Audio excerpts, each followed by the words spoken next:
Good evening. We are live. Hello, everybody. What? Oh, Twitch, what the fuck is wrong with you?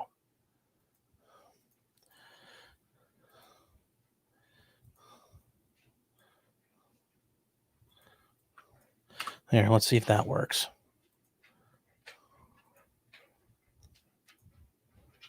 Twitch says the title is invalid. Try changing it a bit.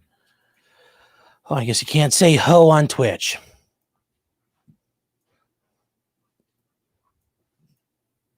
Here. Fine.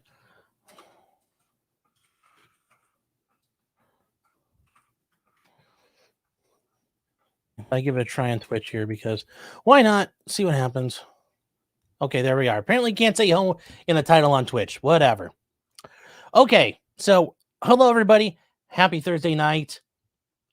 Obviously, my name is Sean Martin. This is Potentially Criminal. This is the Thursday night crime stream, and I welcome you all here.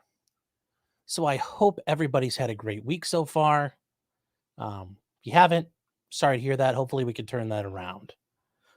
With that being said, hey, hello everybody on YouTube. Hello in the Rumble ghetto.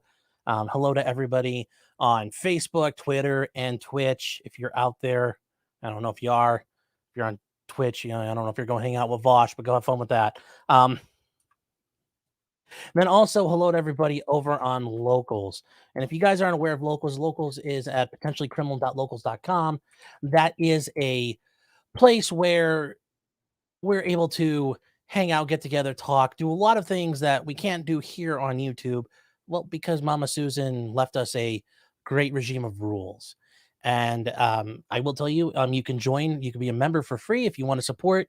Support is at $3 a month. That's the lowest I'm allowed to do. And if you do become a supporter, you have access to everything, including the chats, but also all the live shows I do on there. I do a live show every Monday at 8, and then I do a live show after this stream. So whenever this ends, usually for about a half hour, 45 minutes, we go hang out and talk more. And then during the stream, there's usually a chat, which I forgot to put together. So I'm working on this right now as I talk to you guys. And during that, you guys can hang out there, post memes, and say all kinds of nasty things that, well, you can't say here. Just can't glow. That's the only real rule. You just can't glow. Other than that, that's about it there. And you guys can find me at potentiallycriminal.locals.com. Okay.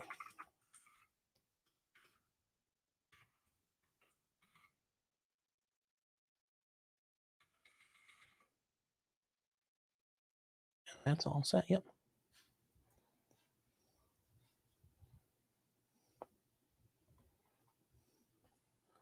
All right. So let's see who's here tonight. And actually, we got to get to the most important thing. Who is first? And we have coming in at 8:26 p.m. Martin Fergberger, or Fergberger. I said Ferberger. Said, you guys see on civil law go through the denial of Nick Rekieta's motion to dismiss? I did not, and as I've said before, I don't think I should be in a position to comment on that, given that Montegraph listed me specifically in his complaint as a party to his allegations against Nick. I'm a fact witness, basically. I consider myself one until I'm being told I am not. So until that happens, I don't think it's proper for me to comment on the case in public, because certainly I think that would reveal any bias, one party or another.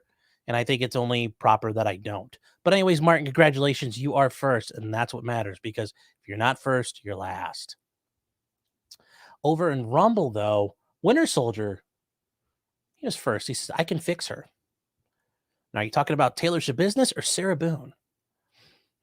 Both of them are dangerous in, different ways. One will stab you to death and try to eat you. The other will play the long game and try to catch you in, some Saw-esque type of trap, like a suitcase, and suffocate you. So, yes, it's very much that dichotomy. It's the It's the, like in Full Metal Jacket, it's the Jungian thing, sir. This is who we are. Says hello. How you doing? GM, hello. Fair Frozen 55, hello. So you also all here tonight. Alpha Fox, hello. Well, you guys were like chatting it up in here. Holy Jesus. Wow, you guys were going back and forth for a while. Zero Fox, hello. Necromancer, hello. Who else here? Alternate Jurors, hello. Hi, Critter. How you doing? Hope you're doing well. Okay. This is who we are says, I was hoping I read your email and I sent some of the videos I sent him in tonight's stream. No, but I'm thinking about, because I did get your email. I saw it. Thank you. I was looking through it. I didn't have time to respond back. I'm the one with the dog in Ohio. I'm actually curious to see how that one's going to shake out, because that happened out towards where I grew up. And then a couple of the other ones, I think we may have actually covered once or twice before. I got to double check though, because I don't necessarily want to like recycle given how much crazy stuff there is on the internet, but I'll be shooting an email back pretty quick.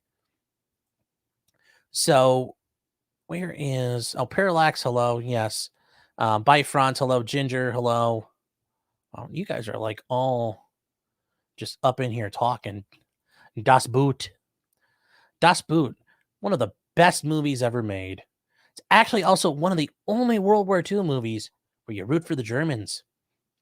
All he says is Sneed. Jim is saying, hello, Jim, saying, I'm really sad I didn't get any money from Elon for all my pithy tweets. I know. I can't believe that. If you guys were happen to be on Twitter today, Daddy Elon's cutting the checks. And some people made bank. And like, I'm surprised, like the Krasensteins, one of them guys made like 25 G's on Twitter. I mean, some people were making some good money. I need to get a blue check mark and start trolling the fuck out of people. Make that money. Pitchlock, hello. Tom, hello. Sheeple Hunter, hello. Eric, hello. Common Lawyer, hello. That's a Shame, hello. Charles, hello. Say Sniper, hello. I see you're out there. Brimstone, hello.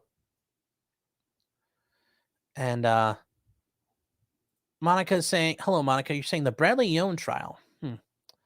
Don't know what that one's about, but I will put that down kind of on the to-do pile.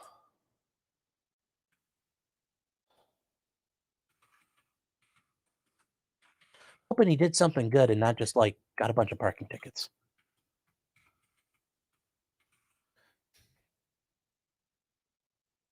It's one of the times I'm waiting when you guys are going to tell me, hey, you need to check this out. And it's a guy like with a housing violation or something.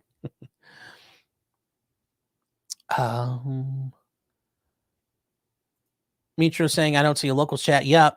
Winter Soldier saying, Ruble. Yeah, you guys are up there. Like, don't tell me you're not. Like, come on now. I put it up.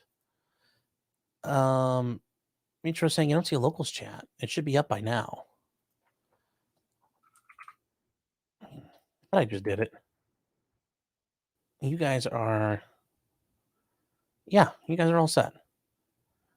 Stop screwing me. Next, you're going to tell me I'm muted or something. Bald Eagle, hello. Pie Case, hello. All right, guys. I know if you're new here, we do hang out usually for like 10 minutes or so, trying to get ready, see what's going on, and get everybody caught up and see who's all in here. Roscoe P. Coltrane says, can you comment on Robert McKim's assertion that he can use deadly force if someone is repoing his car? Yes. The great evangelist Reverend Robert L. McKim. Yes. I didn't realize that guy had a page on the farms. Holy cow. Yeah, you can't use deadly force to stop a repo. In fact, that's one of the reasons why I don't like USCCA. They have one of their stories of somebody who had to use a weapon in defense. And it's some guy, he's like, well, I'm a pastor and I work in a trailer park in Florida. And one of the people in our trailer park, they were trying to steal his car. And when they hooked it up and tried to take it away, I jumped in and pulled my gun out and said, you can't do that. And the guy got arrested for pulling a gun out. Which, think about it. Somebody in broad daylight hooking a car and taking it away. Who is that? That's a repo man. One of the people in his trailer park wasn't paying the bills, and Hillbilly Jim decided to pull a gun on the repo man, and he got charged. And USCCA defended the guy, which I am surprised they did that, because that seems like a gross misuse of their funds that they're defending a guy who clearly did a complete dumb fuck act. But that's just me, and I have concerns about groups that do that stuff. So, American Dreamer, hello. Yeah, who else? So that's kind of where I am with that. Robert McKim should not do that. He should not do that. Isaac, how you doing, man? Droom says, my condolences to you for growing up in Ohio. You know what, though? Ohio man. Ohio is where Florida man came from, as the legends say. He didn't become Florida man in Florida. It's like Bane. He was raised in the insanity and raised in the cringe. And that only comes from one place, right here in Ohio.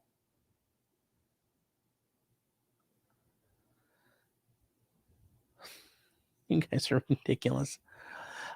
Philip saying, and talking about Das Boot, you don't root for the Germans, but root for the crew. Yeah, well, the crew, they are the Germans. They're Germans. I mean, you don't root for the first officer, the actual Hitler Youth guy, but you root for everybody else. Amateur Iconoclast says, you're streaming tonight? ? Yes. I figured you would put on your best Rhodesian LARP and go collect a bounty in Pennsylvania. Not sure what you're getting at there. Maybe right over my head. Sorry.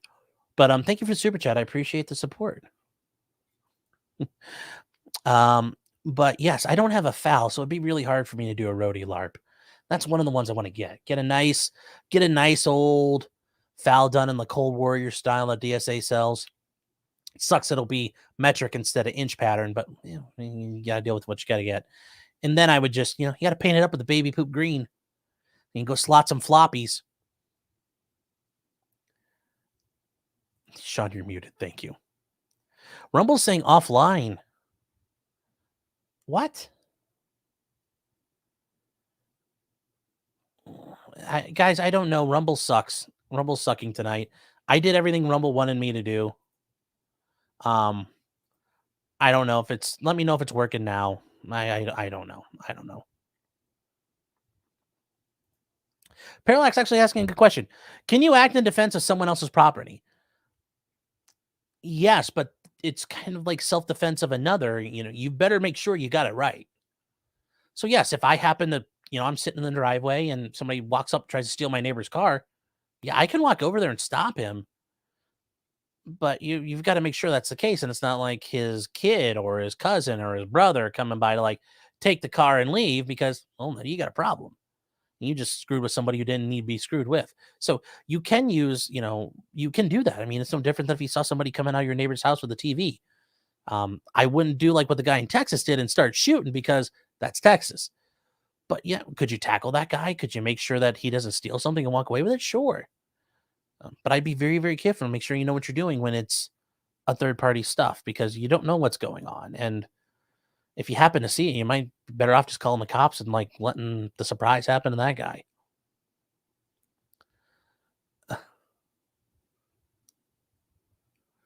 So, Peter, I'm going to save this. This looks hilarious, but I'll look for that. Roscoe says for 199, thank you. And Graham, yes, no business like your business. Yes, well, we'll talk about that tonight. David saying Florida man just retired in Florida. He retired from Ohio. Yes, he did. 100%. So, Fabrics, having a rough night tonight, I guess. Eat a banana. That'll help bind you up.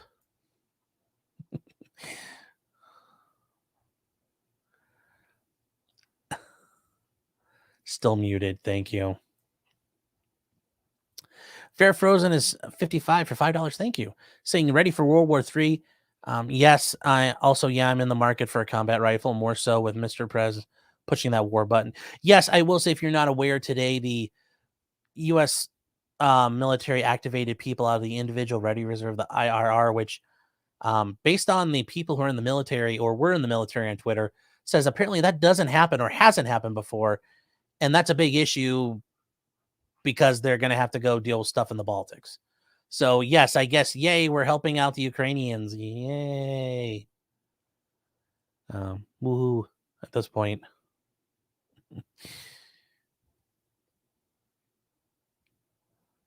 Hutch is saying, why are you hearing Rhodesia's Never Die playing in the background? Yeah. JL saying Rumble's offline. I don't know. Rumble sucks. So Rumble, you can do everything right, and Rumble still doesn't work. So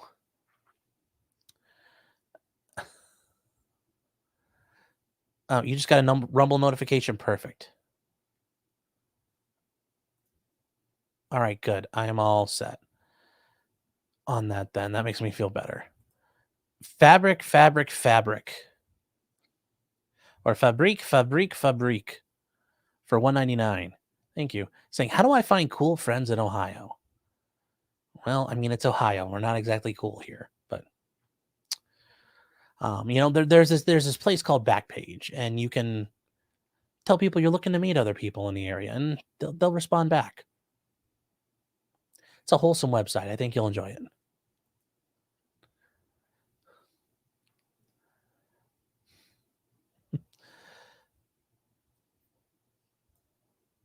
Okay, you guys were able to get Rumble going perfect. Kimbo Nice is saying, if chat donates $100, I will fill out the application to bang Adam 22's wife, and I will provide the pics to send. Gonna need a little more than that, man. Gonna need a little more than that. Gonna need a bit more. That is a I'll let Boogie have that one. Fair and square. He can take that all by himself. I don't not sure I want to touch Lena at all. Don't want to do it. So, all right, guys, it's been over 15 minutes. We are ready to go. Let's get going. Actually, real quick, Isaac Baruch's wholesome gabagool art for $2. Thank you. Says, awaiting the Zoomer draft. Get wrecked, broccoli hairs. Okay. So that is that. I guess we'll start off with something that came up this week, and it was something that's been brewing for a little while now, that there was a whistleblower involved with what's going on with President Biden. And what is he whistleblowing? What is he blowing the whistle on? Well, he was able to say that he had proof of influence peddling, and the Biden's receiving tons of money from China and allegedly being paid by Chinese intelligence agencies and groups, well, to subvert U.S. interest. And the guy who brought this up was apparently an Israeli guy who's a naturalized U.S. citizen named Dr. Galov. And he was going to be involved in coming to testify. Well, wouldn't you know it, and I'm sure this is just a coinky-dink, that they dropped a bomb on him. So he had a indictment unsealed on Monday. Now, the prosecutors claim that way back in 2015, he went out on the run after he was released on bail prior to his extradition. Well, I don't know if that's true, because remember, it's the feds. Maybe it is. I don't know. He agreed in 2015 to let a Hong Kong official, and if you guys read through the indictment, it's actually very interesting that if he actually did say all these things, never in writing, always in cash. Worked with a guy named Patrick Ho, who was working for a Chinese oil company, an energy company, to start doing things on behalf of China and the Chinese government. The Chinese government obviously has their hands in all these entities, and was doing it for hundreds of thousands of dollars a year and getting many people involved. Now, what happened to this guy? Well, that issue became a violation of FARA, and FARA is the Foreign Agent Registration Act. And what does FARA do? Well, if you are here working on behalf of foreign entities and you're getting paid for it, the U.S. government wants to know. And they want to know who is paying you, how much they're paying you, what it is you're doing, what it is they do. And then, for example, if you get paid let's say you get paid $1 million and you want to donate $500 to the Vermin Supreme for President Fund. It's a campaign contribution. You have to disclose that on your FARA form because that is completely discoverable. It's open to the public. It is a FOIA form, and they can get it. And I know we talked about this before, but Nina Jankowicz, when she was doing stuff on behalf of some of those sketchy EU entities, she had a FARA form she had to fill out. We were looking at it. We read through it. So it doesn't prohibit foreign, interest. It's just to promote transparency. Because if you're taking money from foreign governments and foreign entities, I think we should have a right to know who the hell is paying you for the thing you're pushing in our country. So I don't think that's wrong. I think that's fine. Now, some people might say, wait, isn't that a free speech issue? You could make that argument, but now we're getting to the point of foreign entities involving and interfering in our government, like real interference, not like fake interference. And I think we should have a right to be involved in that and know what's going on. And it's interesting because FARA was started in 1938, actually 38, 39, basically on the eve of World War II. And it was meant to combat the fact that the Nazis were pushing propaganda, that they had people that they were paying and operating. In fact, I mean, like there was the German-American Boone, and those guys were walking around with swastikas and shit. So, also, if you ask Ukrainians, apparently that just means they're edgy boys, not Nazis. Sorry for the little sidetrack there. But it was about trying to control that. In addition, though, there are some issues that they do. They talk about him being involved with communicating through other people with President Trump. It's very funny because they talk about a candidate for the 2016 election who then won the office 2 months later in 2016, which I think is from the SDNY, just getting a stab in at Trump because they could just say a party who is running for president, and that could have been left alone. But they wanted to fuck with Trump, so they did it that way. There are some other issues for this guy, and here you go. This is him here. I mean, yes, look at this steely-eyed, manipulator. He claims this is a hit job to stop him, and that he claims that the first families received these payments from military intelligence, and the Bidens had an FBI mole who shared classified information with the Chinese state-controlled energy company CEFC, which is the company that he's accused of working for. So once again, we're going to have to get through this a little bit, but some stuff's really kind of odd here. Get your noggin jogging. In addition to this guy was charged with a couple different things, and one of them, and here's all the stuff from the U.S. Attorney's Office out of the Southern District of New York. He was charged with a conspiracy to violate the Arms Export Control Act, and then he did it apparently 3 separate times.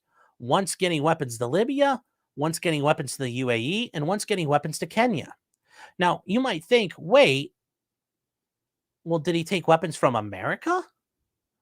No, he was basically brokering between parties arms deals. He was an arms broker for these, allegedly. But he didn't come here, buy weapons, and then take them. Why is he liable? Well, he's a United States citizen. This is one of the areas where the U.S. government kind of, claims they can go everywhere they want to. But the bigger issue, and I think for some of you, if you're not aware of this, well, what is the Arms Export Control Act? If you are a gun person, you've heard of this before, and it's the Code of Federal Regulations, and it's CFR, Title 22, Chapter 1, Subchapter M, and it's Part 120 through 130. And it's everything on the United States munitions list. And if you've ever heard of this before, this is called ITAR. ITAR.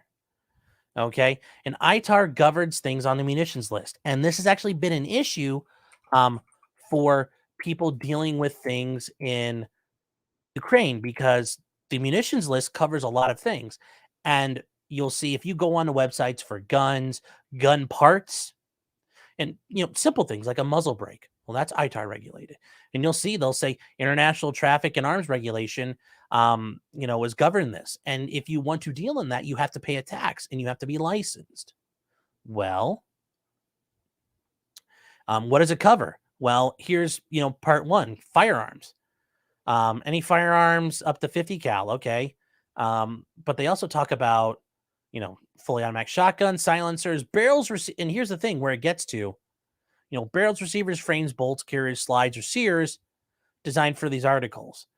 Parts, components, or accessories as follows.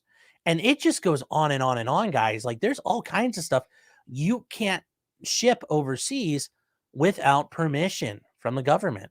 And I will say a lot of people probably did violate ITAR, this whole Ukraine thing. So don't be involved in that. And that's why I think people should be careful about donating money, because the government really wanted to get you. They could claim that's a conspiracy to violate ITAR, and that's not good. Doesn't work out well. But it talks about guns and armament. I mean, you get going after a while and you're down to like explosive lists and explosive precursors. And these are all the different kinds of explosive chemicals and chemicals that are precursors you use to make other things. I mean, look at all this crap. I haven't heard. I know, I've read it, but I don't know what half this crap does. Like, I know what RDX is. I don't know what NTDNIA does. It's not like I can make that in my garage, but it covers everything. It covers all kinds of stuff. And this is the government's attempt to deal with things. I mean, it even covers like boats and surface vessels. So he's being charged with that, a couple different violations of that. And then he's being charged with our old reliable here, making false statements. Old reliable, the government. Then this one's very interesting. He's charged with the conspiracy to violate the International Emergency Economic Powers Act. Basically, the Iran sanctions. He was involved with getting Iranians to meet with the Chinese and maybe work on getting around some of the sanctions that are out there. Allegedly, who knows? I think it's still too early to say that. And then he was charged again with making false statements. But as you can see, the weapons trafficking, 20 years a pop. And since they're separate countries, they don't run together. And then violating the Iran sanctions, that's another 20 years. So, yeah, this guy's going to have a rough time. And basically, this blew up all of the Biden whistleblower stuff. So that's going to go away bye-bye. Does it suck? Yes. But hey, they got it done. They figured it out. So, Darko Man 42 is saying most of those are acronyms are explosives. I know they're explosives, but I haven't heard of half of them or know what you use them for if they have any specific purpose. Toothless is saying, do they cover cluster shells too? Okay. The government is allowed to just give away things to whoever they want, and there's no requirements. The CIA gave the Mujahideen Stinger missiles and didn't really fill out any paperwork about it. Why? Because of the government. They can do whatever they want. Yes, ITAR covers every fucking thing under the sun. Yes. 100%.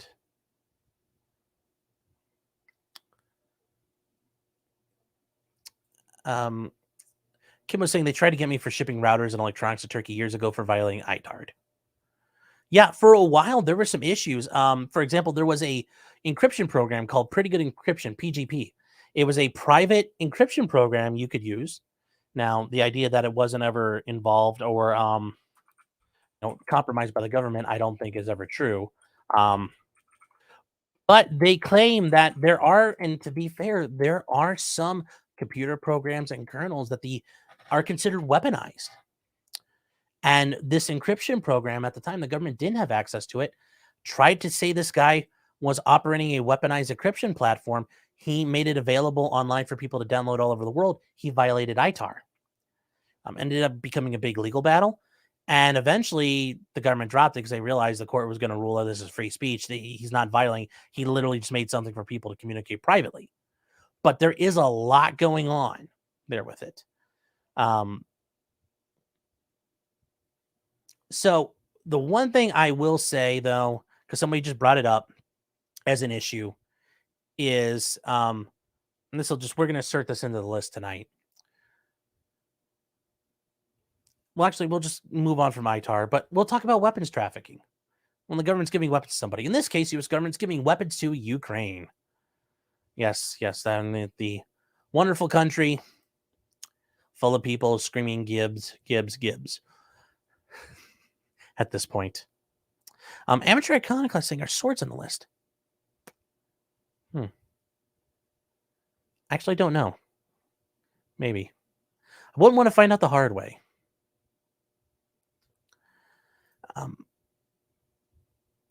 Fair Frozen 55 is saying $5, thank you. Saying buying nods, night vision goggles will put you in debt, but shipping them out of the country will put you in bigger debt and jail. Yes. Yes. But you guys are mentioning the whole clusters bomb thing. So here we go. We'll talk about it real quick. Cluster bombs, in this case, it's actually artillery shells, but it's the same principle. And if you guys aren't sure what a cluster bomb is basically a big bomb casing. And what does it do? Well, and actually, hold on here. If I can, even though this is from the people who are bad about it,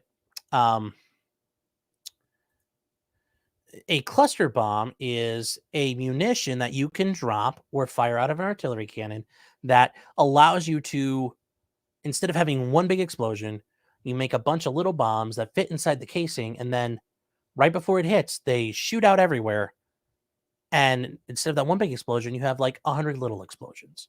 Now, why would you do that? Well, if you had troops out in the open or a bunch of vehicles in an area, or let's say you wanted to attack a large target like an airfield, well, trying to, boom, boom, boom, each spot, that'd be hard. But if you can cover 100-yard circle with explosives, that sounds like a pretty good way to do it. So that's the idea of a cluster bomb. And that's the idea of a cluster munition. So here you go, you guys, you can see this is what it looks like. And if you zoom in here, you can see all these little bomblets. It goes, and then the bomblets go everywhere. And here's a picture of what those things look like, at least the American ones. Now, if you guys have seen things in Ukraine, they're called butterfly mines. They're the little small green ones, or sometimes they're yellow. In Afghanistan, they were yellow. Little kids tended to pick them up. Well, they're anti-personnel mines that go off at the slightest, tremor. So little kids were blowing their hands off and killing themselves. So they are getting sent to Ukraine. We are sending them what's called the dual purpose improved cluster munition. Dual purpose meaning it can be used to attack tanks and armored vehicles as well as people walking around. And now, obviously, if you can blow up a tank with it, you could blow up a person, but whatever. People have been claiming that these are illegal or that they're war crimes, and they're not. The idea, though, is there is a treaty against them. And by a treaty, it's just like a treaty on the banning of landmines. Prince Diana was a big push for it. So parties agree to not use them. But if you're not a party to the treaty, well, it doesn't apply to you. So, for example, the International Criminal Court, the U.S. isn't a party to it anymore. Neither is Russia. Well, guess what? We're not bound by it. We're not adhering to it. But there was, for cluster bombs, for example, it was called the Convention on Cluster Munitions. And the Convention on Cluster Munitions is a bunch of countries which, have agreed, and they're all the ones in purple. And then there are signatories to it, and it's a disarmament policy. And all these countries, including basically all of NATO, says we're not going to use cluster bombs anymore. Notice that America doesn't, and Russia doesn't, and Ukraine doesn't. Okay, well, America has them. We can do whatever we want, and we've used them. We used them in Iraq. Well, Ukraine can use them. They're not a party to the treaty. And Russia can use them. They're not a party to the treaty. And even if they were a party to the treaty, they could say, look, we're out. We're done now. We're going back. We're going back to the old ways. So it's not illegal. It's not a war crime. It's the farthest thing from being illegal. If here's the line for being illegal, they're like 10,000 miles that way. That's how safe it is. Now, we might be able to make an argument. Okay, these things suck. They don't work really good. They're not meant to attack a trench because, if you're going to use a weapon that creates a 100-yard radius full of, which is what DPICM does, little bomblets, that's 70,000 square feet of just death and destruction. You're attacking a trench that's like 4 feet wide. You're probably not going to make it. And that kind of gets back to the other idea of the only way you take trenches, we learned this in World War I, because you can't blow them all up. You have to take them with people. That said, though, what did we learn about the DPICMs in the Gulf War? They have like a 20% failure rate, meaning those little bomblets just land, and, well, now it's a hypersensitive landmine that will go off basically if you look at it wrong. And if the Ukrainians use these to, for example, attack a trench line with, when their soldiers advance through, they've now created an improvised minefield that nobody knows about, and they have to get through before they can attack the enemy. So while they're getting shot at by the enemy, they have to be looking out for these little mines that'll blow their feet off and kill them. So it's not a good idea, but it's not illegal. It's not immoral. It's just not going to work the way they think. But let's be real. They're out of ammunition. We don't have any more to give them. NATO's tapped out. So we're giving them shit off the junk pile. So nothing illegal about it. And I'm sure there'll be all kinds of hilarious videos from the drone footage coming out. But it is not illegal, guys. Parallax says, I wish the government would give me some stingers. Yeah. Yes. So let me see here. Let's go. Brandon is a new member. Thank you, Brandon. I appreciate it, man.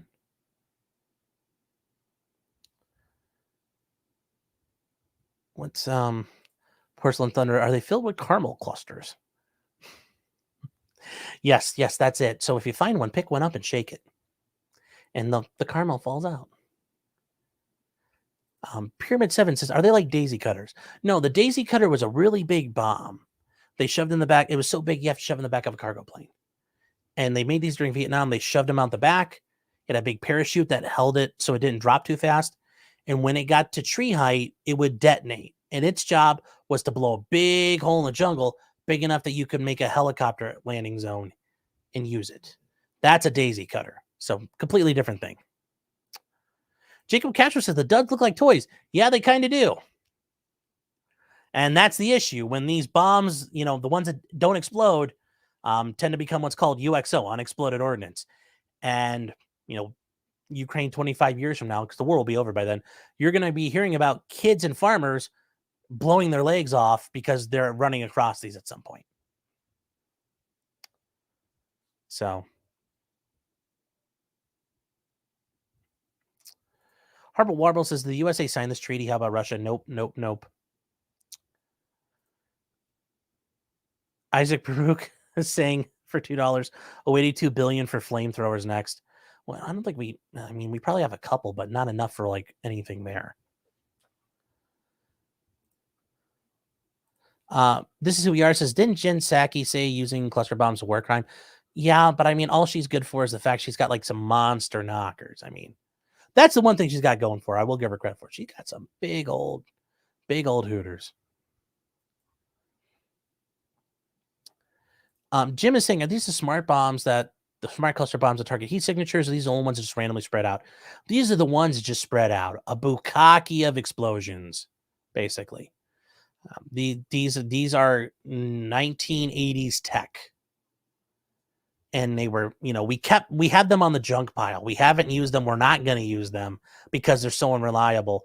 We put them on the pile and put, basically the Army stuck a note, like a sticky note on top, says, only use against North Korea. That's literally what they did.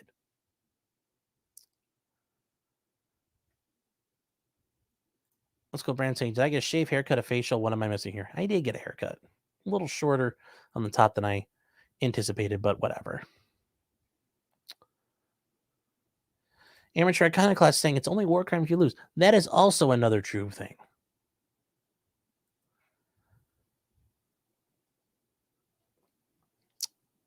Eric is saying bomblets just make him sound so cute. Yeah, I know. They're just a little baby bomb. Can't pick them up though, and Gucci, I'm not going to work that way. Harris Riley says if you clean up after a conflict, it should be fine. You can't. Demining operations take a very, very long time, and they are not 100%. So basically, the Ukrainians are going to salt parts of their countryside with these things. And, especially if, for example, the front lines stay fairly static, which in some parts they probably will, although it looks like the Russians are getting up and giddying up to the north and making some moves. If the front lines are static, well, that's just land that's never going to get cleared because neither side's going to want to expose themselves to clear landmines.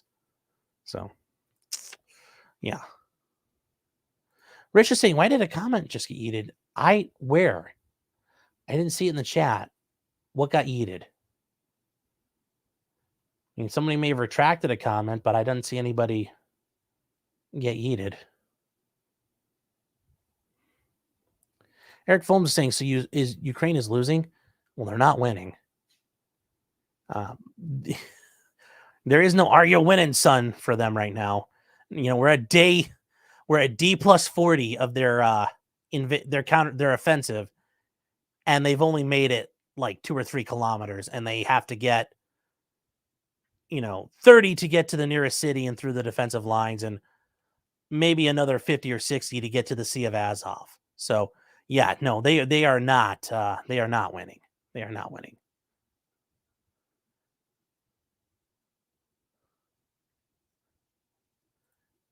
Team, I'll give you $5. You like a cluster. Yeah, I'll pass.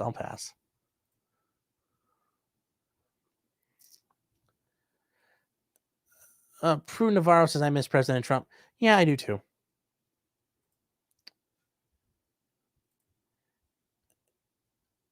Oh, you guys are talking about Timmy Pool. Yeah, sure. So that is it. I just wanted to bring that up, guys. I know that was kind of a sidetrack into things, but people were, people are on Facebook, the boomers, there's a war crime. It's not. No, it's not a war crime. So we'll just leave it at that, and we will move on. Now, if you guys do remember El Paso, there was a mass shooting there a couple years ago. An edgy boy showed up at a Walmart and started shooting everybody there who was Latino. Well, he got sentenced in federal court today, and he got sentenced to 90 life sentences, which is a lot. I mean, it's just a little bit. Now, he still faces trial in the state of Texas, where they still have the death penalty, and that has not been taken off the table. So he has been given 90 life terms from the federal court. And it is Patrick Crucis. He's 24. He receives consecutive life sentences, including hate crime and firearm offenses. And if you guys don't remember him, he was the shooter who, if you guys don't remember, he, I noticed this from him when he did this. He is probably the most safety conscious mass shooter I've ever seen. Before he started shooting, what did he do? He put on safety glasses, and then he put on earmuffs. Now, part of me is thinking he's a complete autist and would have read himself away the minute he shot. But remember, safety first. So he did all that. And he didn't show any emotion. He had a hearing. It was 40 minutes. And yeah, everything just, everybody's horrible. Yeah. And then, everybody was sad. I do think it's a little interesting that the federal prosecutor, obviously in the El Paso area, Ian Martinez, the race massacre was premeditated with every detail laid out. Now, that is true because this guy basically drove from 10 hours away to El Paso because he knew that there would be a bunch of Mexican people there, people of Mexican heritage. And a lot of people from Mexico cross over to El Paso, from Juarez. Well, because it's Juarez and it ain't that safe. But that was what happened to him. And if you guys weren't aware, and they just talk about all the people screaming and yelling at him in court. Yep, it was kind of rough, but I think there was a picture of him in here somewhere because he does kind of look like the one meme.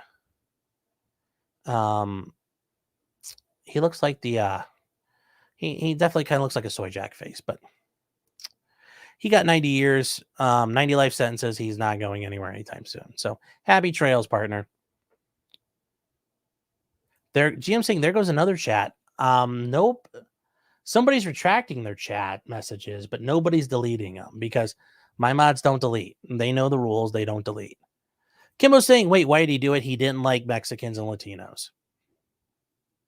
So, unlike Alex Stein, he apparently does not like big booty Latinas. So, I am not sure why people are retracting their messages, but they are. But my mods are not touching them, guys. I can tell you that much. We had to sort that out. So, Garrett Pace says ear protection. That's thinking, yeah. Graham is saying, what's the hate about Mexicans or Latinas? I don't know. Maybe they did a bad drywall job at his house. I don't know. I mean, there are some people out there who have some really fucked up irrational issues that's going on. So I don't know. I mean, really, I don't know the guy. I mean, complete lunatic. So, oh well. Let's go. Brandon says, "What kind of pussy deletes their messages?" Well, you have the right to do that. If you make one, you can take it back. Kimbo says, "How can you go to prison for killing a foreign national?" Well, they came here legally. You're allowed to cross the border, and people, especially like El Paso and Juarez, all day long, people go back and forth. You know, people in El Paso who work in Juarez, they're people. You know, that's not an issue there. You know, unless you're making a joke, that kind of. Kimbo Nice is saying, "I don't. If they don't have citizenship, they don't exist." Okay, I got you. I got you. Steve, we're gonna get to that one next. So Ray Epps, the international man of mystery.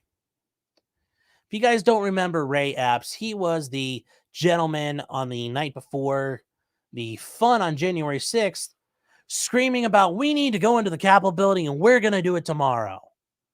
And everybody's screaming at him that he was a Fed. Well, in the aftermath of January 6th, Ray Epps became brought into the spotlight by people like Darren Beatty over at Revolver News, especially Tucker Carlson. And they were doing the Lord's work there. Because what did we learn? Well, we learned quite a bit. That Ray Epps, well, something didn't add up. They knew who he was, and apparently it was okay. No big deal. We're not worried about it. And yet nothing's happened to him. So, and as much as I hate to use this one, I think it's the most clear and concise thing around. It is Ray Epps has now sued Fox News and Tucker Carlson for defamation, but Fox News because, well, Fox News is going to fold and they'll settle, just like they did with Dominion. So his attorney filed a lawsuit on his behalf and claims that he's been defamed because people claim he's an undercover FBI agent. Okay. Now,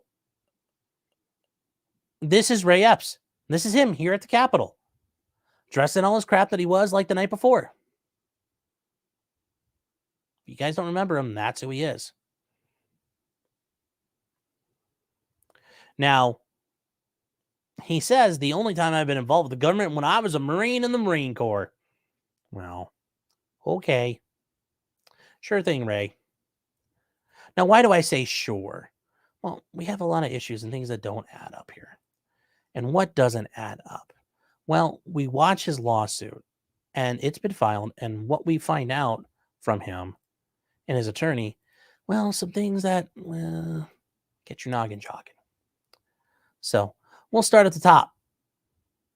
We are in the Superior Court of the state of Delaware. That's not a coincidence at all. Ray Epps lived in Arizona, but we're suing in Delaware. God. Who lives in Delaware? Who's from Delaware? Who's got a lot of power in Delaware? Oh, Joe Biden. Yeah. I'm sure that this is not, I'm sure this is just a coinky dink. Just a coinky dink. But we'll get on to it. Because what do we know? That Ray Epps was claimed by people on Fox News. They claim that they said he was an undercover FBI agent. Notice they start here by saying that. We'll get to things later. But that he was responsible for the mob that broke into the Capitol and interfered with the peaceful transition of power. Yes, that's it. Notice they don't call it an insurrection, or they don't call this, the biggest threat to democracy. They don't call this 9/11 times 9/11 times Pearl Harbor. No, none of that. They do blame Fox for creating the destructive things that gone on, and they stoked the fires and people got mad at him. And then, yes, this case starts bringing up what they did, and it was a rigged election, and they were wrong, and they went after Dominion too. And they bring it up that, they went after Dominion, which I still think is a little fucked up that a foreign country, like a company in a foreign country is in charge of the voting machines. Why are they in the U.S.? But most certified election ever. Fortified, like the most best of wines. They claim that Fox disregarded the truth, and behind the scenes, away from cameras, everybody believed it was preposterous, and they only claim that they were feeding their viewers, which, who knows? The power, they claim, and they're just rehashing the Dominion stuff here in Smartmatic. Okay. They talk about Ray and Robin Epps, which I don't care about. Robin is, told by Tucker Carlson and the personalities. The Ray and his wife voted for Trump in 2016 and 2020. Okay. Ray and his wife believed the 2020 election had been stolen. Okay. They were persuaded by the lies broadcast by Fox to the point they wanted to show up to stop the steal. So Ray showed up on January 4th. He flew to D.C. Okay. Proudly wore his red Trump hat throughout D.C., which we've seen. And on January 5th and 6th, he vocally supported and encouraged peaceful protest. Did he? Did he really? Are you sure about that? The events of January 6th are well known. I mean, really, are they really well known? Some of the attendees attacked the Capitol, violently gaining entrance to the building. I mean, Ray just happened to walk into the building, and he's one of the people that admitted walking into the building and didn't get prosecuted. Bit weird.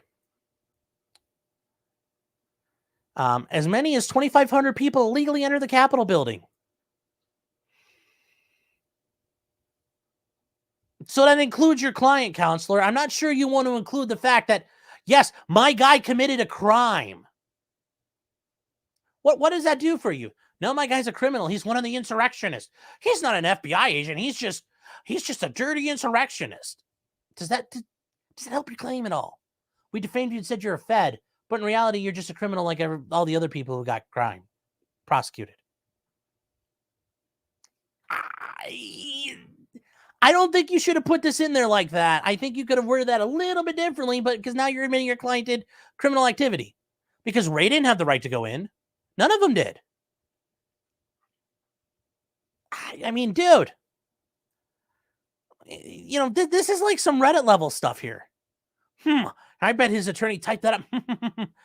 Pop. Oh, I got him now. That's a zinger. Bro, you just admitted your client committed a crime. I don't get it. Some of these fucking attorneys out there, man. Some of these attorneys out there. Just whatever.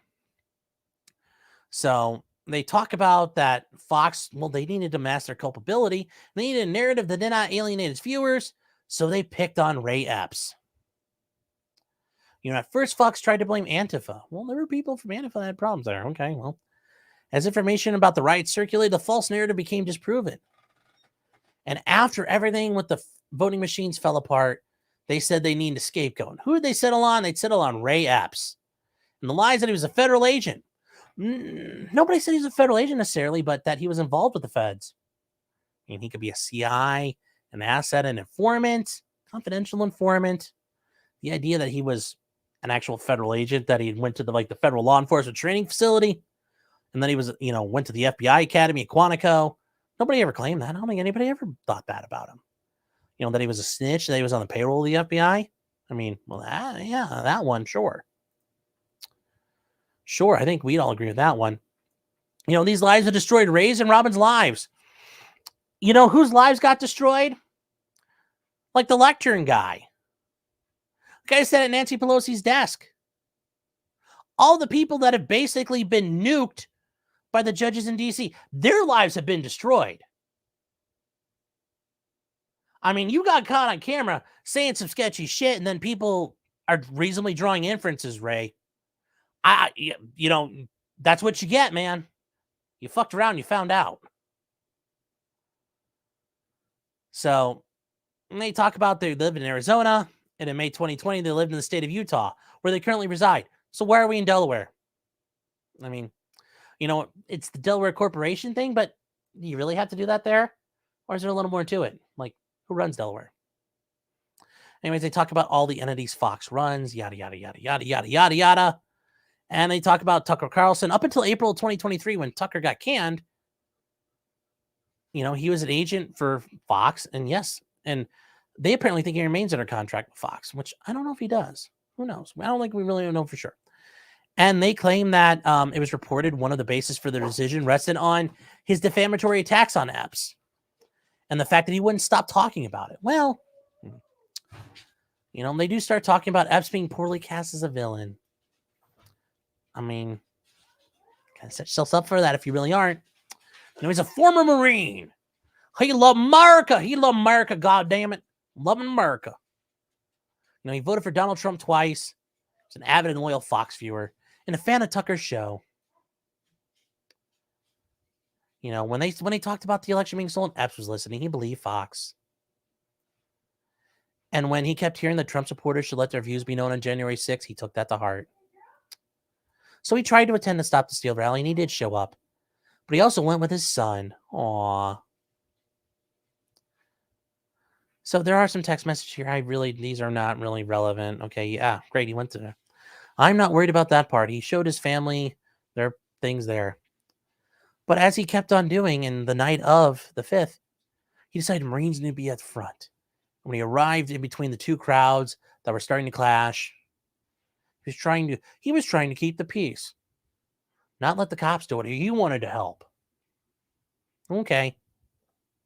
Because if you're trying to provoke people, that's what you do is get right in the middle. Just saying. That's at least my understanding of what a provocateur does. So what did he do? Well, he run into somebody that you guys, if you're out there and you don't have to be terminally aligned to know Baked Alaska is, but it helps if you are.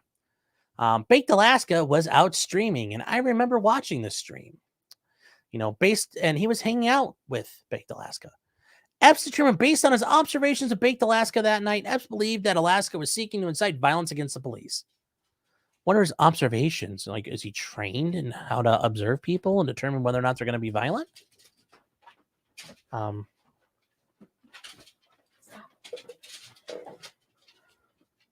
Thank you. He kept calling officers' names and telling them that they had broken their oath. Okay, that's not necessarily inspiring violence. It's also interesting because Ray Epps used to be in the Oath Keepers, which they consider they want to hold people accountable who break their oath to the Constitution. So, have fun with that one, Ray. So Epps challenged Alaska, telling him the crowd and the attacks on the police were not violent and what their effort was about. So at that point, Alaska was starting to turn the crowd against Trump, or turn against him. So Epps sought to prove that he was on their side so that he could de-escalate the situation and find common ground with them. He said, I'm probably going to go to jail for this, but tomorrow we need to go into the Capitol peacefully. So he said something to draw attention away from himself and to get people back on his side. Kind of like informants do. Because people think you're a Fed. Well, I'm not a Fed. I'm going to advocate something illegal. Gee, haven't we seen the Feds do that before? Through their informants, through their agents, and through other people. This shit rhymes, doesn't it? It rhymes. It rhymes, doesn't it? Doesn't it?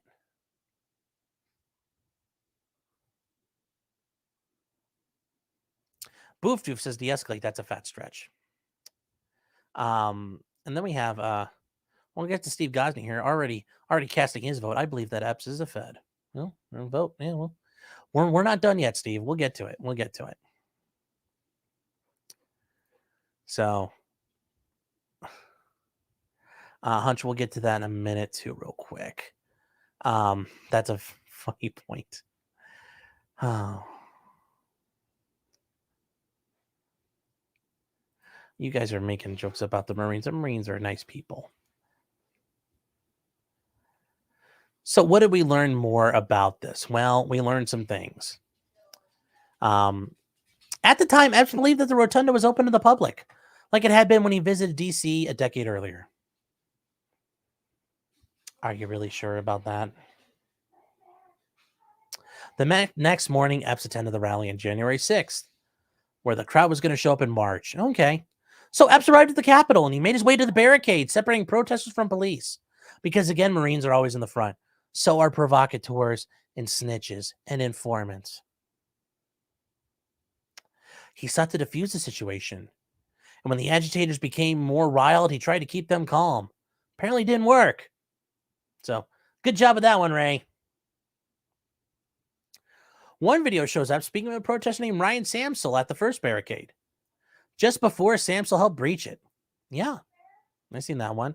When the FBI interviewed Samsel in 2021, before Fox was even talking about him, they claimed that he, before he had any reason to lie about his interaction with Epps, they claimed that he said Epps told him, relax, the cops are doing their job.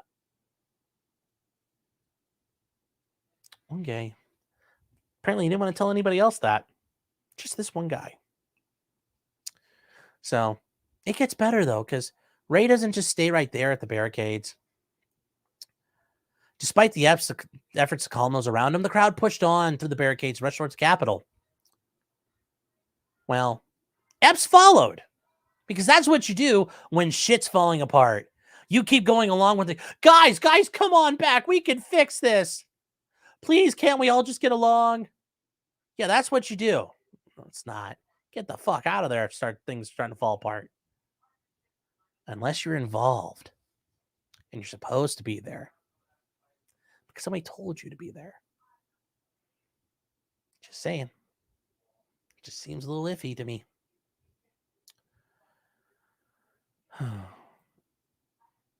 So he ended up climbing up on the steps and patrolling the line, telling anyone who stepped up to get back, stay away from the cops. He reminded the Trump supporters to be respectful of the police. Yes. And then at one point, somebody in the crowd had a medical emergency. Given his EMT training, by golly, Epps decided to be the Good Samaritan and help out. Along with a current EMT, helped bring the man out of the crowd to safety. Oh, doing God's work. After the man no longer needed assistance, Epps looked back at the Capitol and saw people advancing and climbing the scaffolding. We'll point out right here. This whole time frame here, once somebody had a medical emergency, Ray Epps had set foot into the Capitol building. As people were climbing the scaffoldings, he left the grounds and walked back home. The next day, he flew home on January 7th. On January 8th, his brother-in-law informed him the FBI had posted his photograph. Was seeking information about him. So, like a dumbass, Epps contacted the FBI on the phone, gave him his name and information. And then 4 days later, after the FBI said they're looking for him, he then got an attorney. And then in March, the FBI met with him and also met with his son. Wow. Okay. And then in July 2021, they removed his face from the website. And since then, nothing's happened. Nobody came after him and bum rushed him with an indictment and forced him to stay in the D.C. prison for months and months and months, almost years on end at this point. No, none of that's happened. He hasn't been charged with sedition, anything. This should have been in the end of the matter for Epps. No one in public had heard his name. No one in public knew anything about him. Well, the public generally doesn't know when there are people manipulating the situation. That's the point. All these stories, they claim, forced the January 6th committee. And this is the actual name of it. The United States House Select Committee on the January 6th attack on the United States Capitol. To interview Epps under oath, review the evidence, and put out a statement confirming that Epps was not a federal agent. And you can read the transcript. It doesn't say who's talking. It literally just says question, answer. And there are a lot of redactions. And the best part of all, Ray Epps admits going inside the Capitol building. And nothing happens to him. Kind of weird. Kind of weird. The most vocal person in January 6th. And he went inside. Nothing happened to him. Yeah. Well, and they talk about Tucker Carlson not leaving it alone and wouldn't let it go. All the times Tucker Carlson talked, and he talked about it a lot, which, let's be real, it's kind of an issue. There's a lot of unanswered questions. Everybody else started getting arrested, and Ray Epps, nothing happened to him. And, the January 6th committee, who are the paragons of truth and justice, said he wasn't a Fed, so he must not be. Who can you trust? Who can't you trust if you can't trust the government? Am I right? So they talk about Sean Hannity mentioned some things. You're a great American. Sean Hannity's a tool. Laura Ingraham started mentioning things. Tucker was leading the charge. Tucker's doing God's work. And then Ray was so scared because people were saying, who is Ray Epps and why are people mad at me? Because you're acting like a Fed, bro. I mean, nobody likes the cops like that. There were actual songs that were created about him being a federal agent who instigated the attack. And I have heard these. These are actually hilarious songs. They are pretty damn good.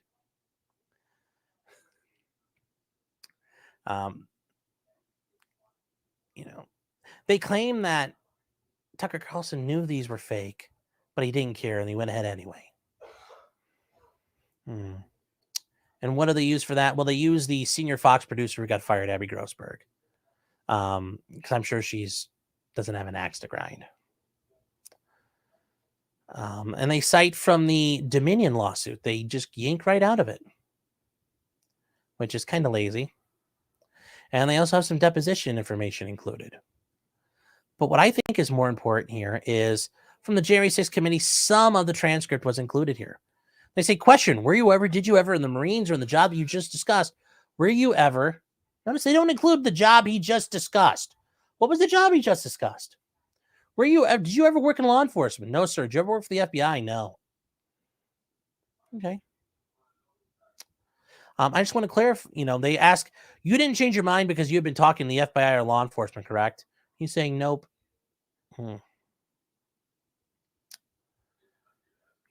They claim that, let's focus on January 5th. Did you speak or coordinate with any law enforcement officials from the FBI? Nope. The Metropolitan Police, the CIA, or the NSA.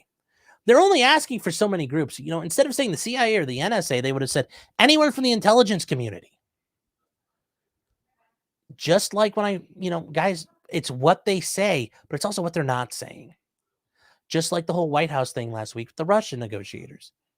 Notice what they didn't say. These guys are in trouble. They shouldn't do it. The CIA or the NSA, not the entire United States intelligence community, which would include like the National Reconnaissance Office, the Defense Intelligence Agency, the Director of National Intelligence, the Office of Naval Intelligence, which Naval Intelligence really is an organization. Any number of entities that are out there. No, they didn't ask that. They just said the CIA or the NSA. Okay. Did they mention, because, let's be real, the U.S. government has been cooperating with like GCHQ, the British NSA. Is he working for them? Because they'll do that. Well, technically he wasn't working for us, so he wasn't our asset, and he didn't answer he answered the question truthfully. Has he worked for any intelligence agency? MI6, DGSE out of France. I think it's the MIS out of Italy. MI6, the BND out of Germany. Any of these organizations, the CSIS, the Canadian spy agency. Has he worked for any of them?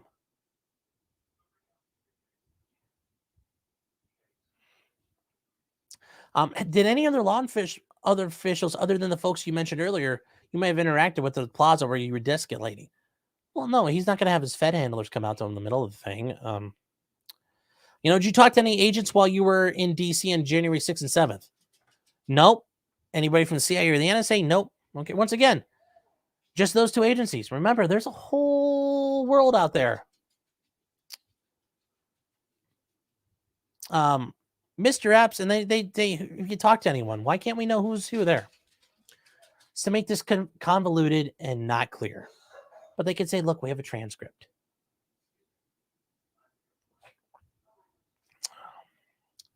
Did you communicate with any FBI officials? Did you communicate that day? They only ask for certain days. They're not asking, have you ever? Just, we're picking some dates and times. And you can say no to those, but what about the rest of them? Remember, they're only asking for certain windows, January 6th and 7th, or on the 5th, or any of the times leading up to that. They're asking that. We've asked you this question about December 27th or January 4th. What about prior to that?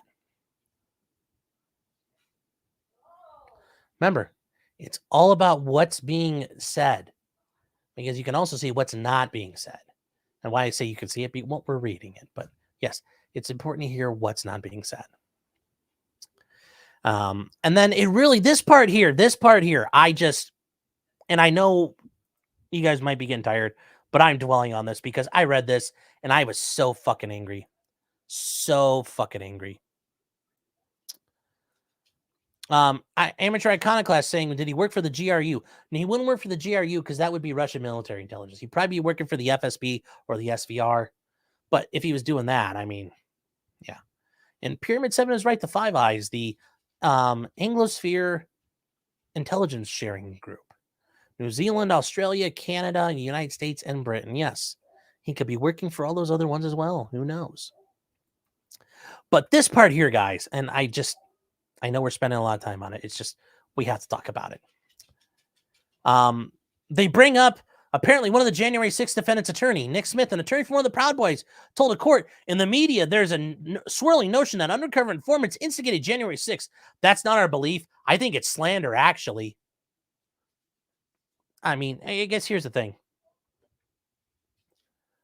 One of the Proud Boys, motherfucker, the FBI infiltrated your team. People you were dealing with were reporting to the FBI about what you were trying to do. This is so goddamn rich, you could spread it on a cracker. And some of you are probably thinking, of course you'd say that, fatty. This is just like, you just sink your teeth into it. Like, bro, I'm sure you feel like a dumb fuck now. I mean, because we went through that. The FBI had roto-rooted it with informants that they didn't know they were there, I guess, but nobody got in trouble for it. Violating the Fifth Amendment and the Sixth Amendment. Because they're just like, oh, shucks. Contrary to Fox's lie, Ray was not a federal agent of any kind, was not law enforcement of any kind, was not any type of government agent or informant, or acting on behalf of the government in any capacity. I mean, you notice they talk about, law enforcement, but they specifically don't mention intelligence. Not a member of the intelligence community in any capacity. Hold on one second.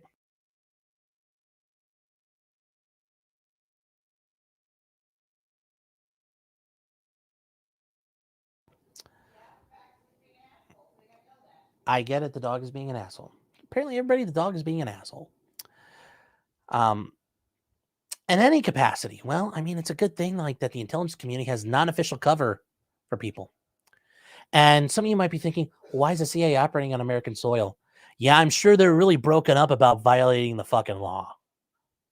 Or the Defense Intelligence Agency, or any members of the intelligence community, or various. And you know what, though? You can get around that by having a foreign entity operate him. Who knows? Maybe work for the BND. The lies have caused irreparable damage. The consequences have been astronomical. Well, Ray, you opened your fucking mouth, dude. They received tons of threatening texts and death threats.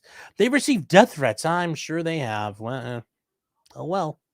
And they found bullet casings in their yard.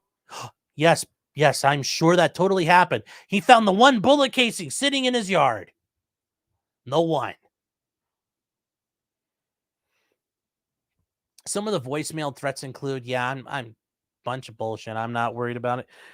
Yada, yada, yada, yada. Don't care. Probably half of it's made up. Not really. Don't believe you, Ray. Don't believe you. Not believing it. Sorry, bro. Oh, no. Someone sent us a letter. I'll tell you, Sicario, to look out for you. Senor, Mr. Epps. My family, we come to the U.S. from Mexico. The drug gang bring us here for life better. Like the drug gang, you will stay at our house for 2 days before we get out. Yeah, okay, yawn. Mr. Epps. Okay. Yeah, whatever here. Sure thing, Ray. I'm sure they're after you. Ray and Robin went from living in a 4,098 square foot ranch house. That's a big house. Nearly 5 acres of land, living in a fifth wheel RV of no more than 350 square feet. Okay, why? I mean, people are threatening to kill you. Do you really want to be in an RV? Because that's not really a secure thing. Just saying. I mean,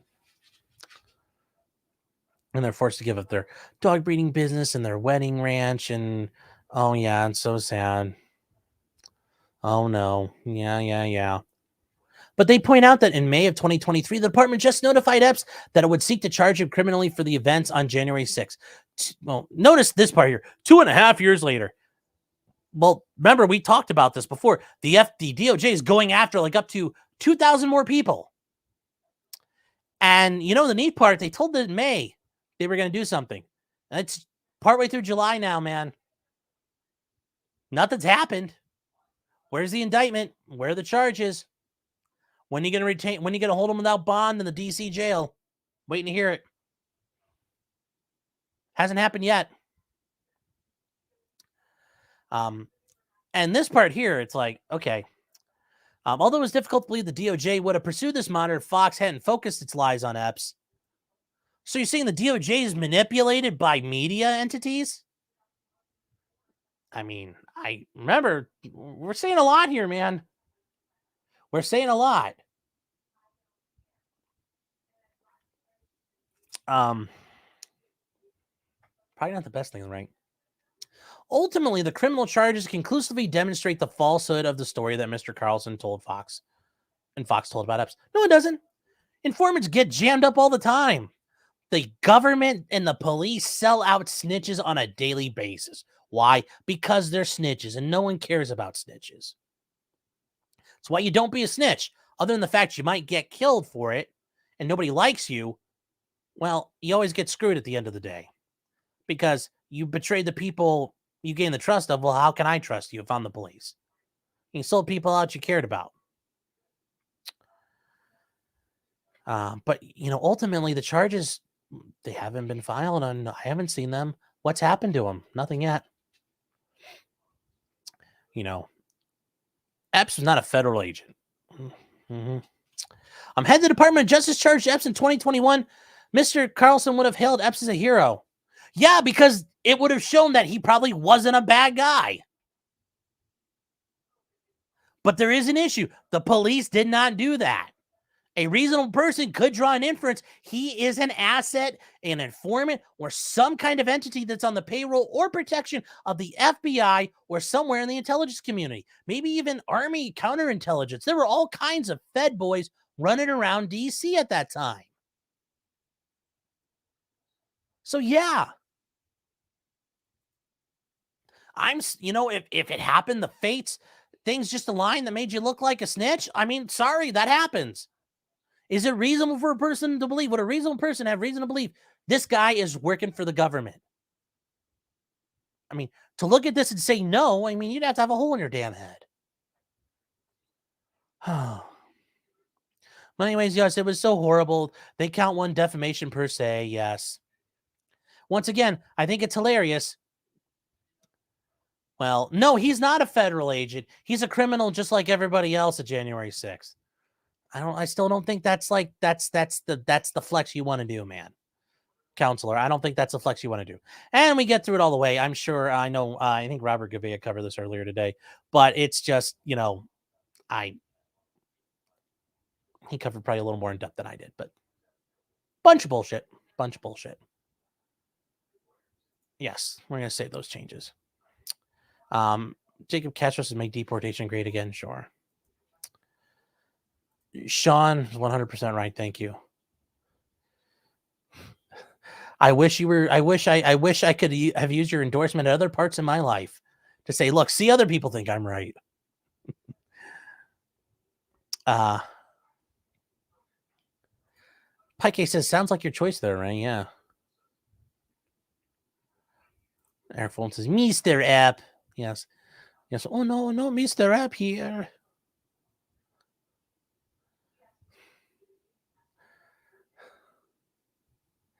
HM says receipts. Yeah.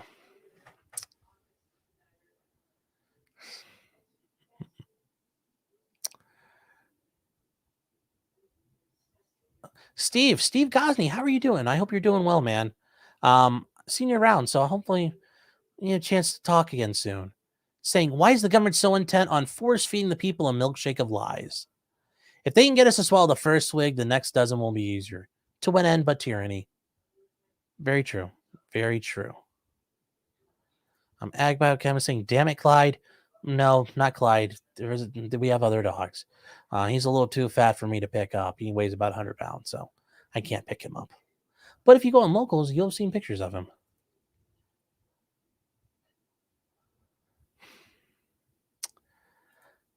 Yes, Tarkina Meyer. Yes, you are 100% right. The Biden DOJ is being manipulated by Fox News. Yeah, that part, that's the, we want to talk about laughable things. That's the laughable thing. That's fantastical, counselor. I don't even remember what this attorney's name was, but bro, like, I come on now.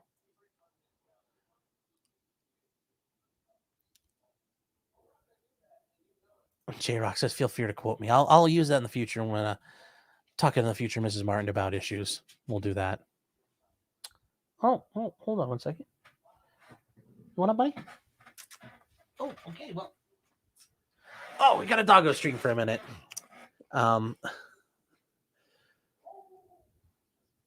Let's see what we got here. Oh, hold on, buddy. You're fine. I know. Can I get a kiss? Mwah, mwah. Come on. Mwah. Oh, jeez. Okay, fine. You asked me to pick you up, and then you want to jump. Generous Souls, can we talk about people dying in suitcases now? Yes, we're going to get to that. So, yes. We have a couple things I need to get to. 2 super chats real quick, and I apologize, Hunch. We were getting to got get wrapped up in that one. Hunch Dirty Root for $5. Thank you, man. I appreciate it. Says people forget there's still parts of France and Belgium where the farming is prohibited due to the possibility of unexploded bombs. Very true. In France and Belgium, where the trench lines were, they actually have the military still patrols, and if you find unexploded bombs, which they come up through the ground just like rocks do, you pick them up and you leave them, and they'll come pick them up and take them away and blow them up. Every once in a while, a farmer just gets killed striking one of them with his tractor, though, too. Hunch again for $5. Thank you, man. I appreciate it. Charles Lindbergh loved America, too, till some real interesting photos from his European tour in 1937 surfaced. Yeah, Charles Lindbergh didn't make some of the best decisions ever on that. Was kind of hanging out with them Central European boys who speak the Deutsch. And had voiced some support for some things. So that's why Charles Lindbergh, his trajectory to stardom kind of ended very quickly. To put it nicely. Just to put it nicely. Now moving on to some of the reoccurring characters we've been dealing with now. Sarah Boone. Yes, good old Sarah Boone, the suitcase girl. The suitcase murderer. If you guys don't remember Sarah Boone, or if you're new here, Sarah is in Florida, in Orlando area. She had a boyfriend, and one night after some drinking, her boyfriend got himself into a suitcase. They claim it was like hide and seek, although if she helped him, I don't know really how you're hiding and seeking with when I know where you're at. But they also claim it was a bit of a dare. People were drunk, and she zipped him up in the suitcase, and she claims she kind of got really drunk and forgot about him, and he asphyxiated. That said, there has been video that's been published that she had filmed of him pushing on the suitcase, trying to get out, saying, "Sarah, help me, I can't breathe." And she says, "That's what you get for hitting me." Now, Sarah made a bunch of discussions with the police. We're going to cover that coming up in a video. Didn't do a great job. Remember, don't talk to the goddamn cops. But Sarah did. And basically shot herself in the foot. So since then, she's been charged with murder, been sitting in jail for years now, waiting for her trial.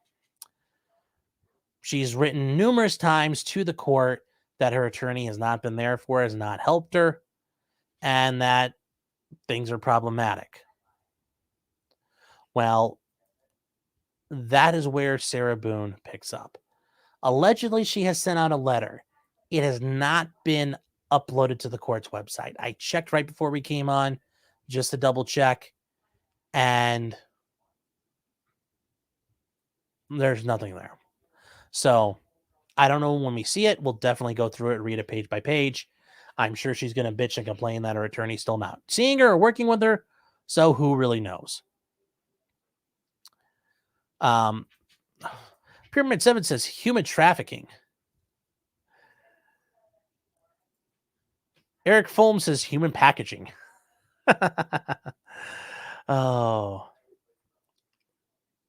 Steve is saying she cannot keep a defense lawyer because they're all advising her to plea, and she can't find an expert to say she was suffering from battered spouse. We're actually going to get to that. Will be a trial when court loses patience. Yes.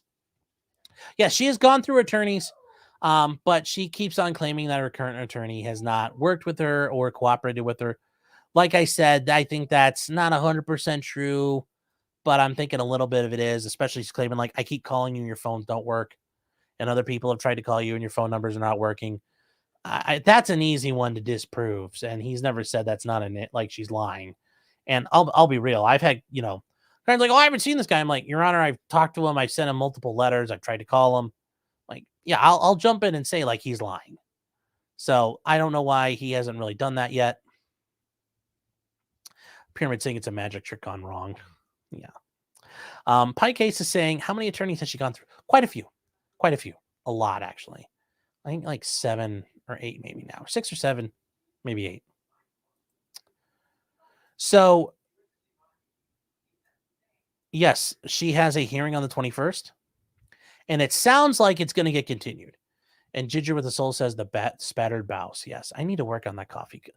I have a photoshopped of that coffee cup I was working on. So, yeah. Turkina Meyer. Oh my God. Maybe she thought Sam Brinton, the transgender guy who worked in the nuclear proliferation part of the Department of Energy under the Biden administration, was going to steal the suitcase. Oh my God. Now, I will say, Sarah, getting back to her case, there is going to be a continuance. The big issue right now is they have found an expert. The problem is, and to be fair, I don't blame this expert. This expert's not going to do any work till they get paid. And the issue is because Sarah's indigent, she has an appointed attorney, and there is funding through the public defender's office and those things where they pay for, witnesses and experts. Well, this expert isn't going to work until they get paid, and there's been a bit of a delay about getting the payment out, so they don't have an expert done. The other issue is, it sounds like, because they haven't officially retained this expert, the state doesn't know what expert they're going to use, and that expert hasn't generated a report. And the way it works is they don't work at the same time generating reports. The way it generally works is, and same thing in a civil case, the plaintiff or the prosecution, their expert will generate that report saying this person's, crazy or not crazy, a battered spouse in this situation. Well, and then ideally, it sounds like Sarah's attorney wants it so their expert reacts second and doesn't go first. So that is part of the problem. But the biggest issue is Mr. Green. And the court heard that, and the court's like, well, yeah, that's actually a problem. That work, they have secured an expert. They're trying to get it done. They're not screwing around. So it's going to get continued. And that actually is in the interest of justice. Whether or not Sarah's going to be able to claim battered spouse defense, I don't think she will. She has the right to pursue that defense. So continuing it, sure, it's a great deal, because also it helps me out because I have trial on the 24th. That's going. And if that goes, I can't do the trial. I can't cover Sarah Boone's. So, thank you, Sarah. That works for me. Steve is saying she's been through 6 lawyers so far. Yeah.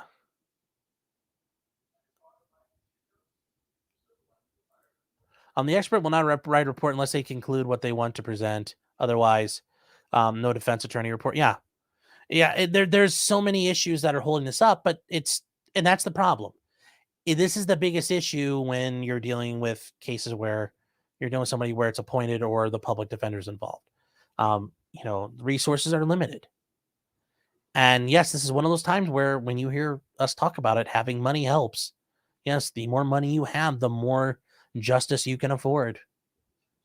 I mean, certainly if they had the money, they paid somebody, boom, it's working.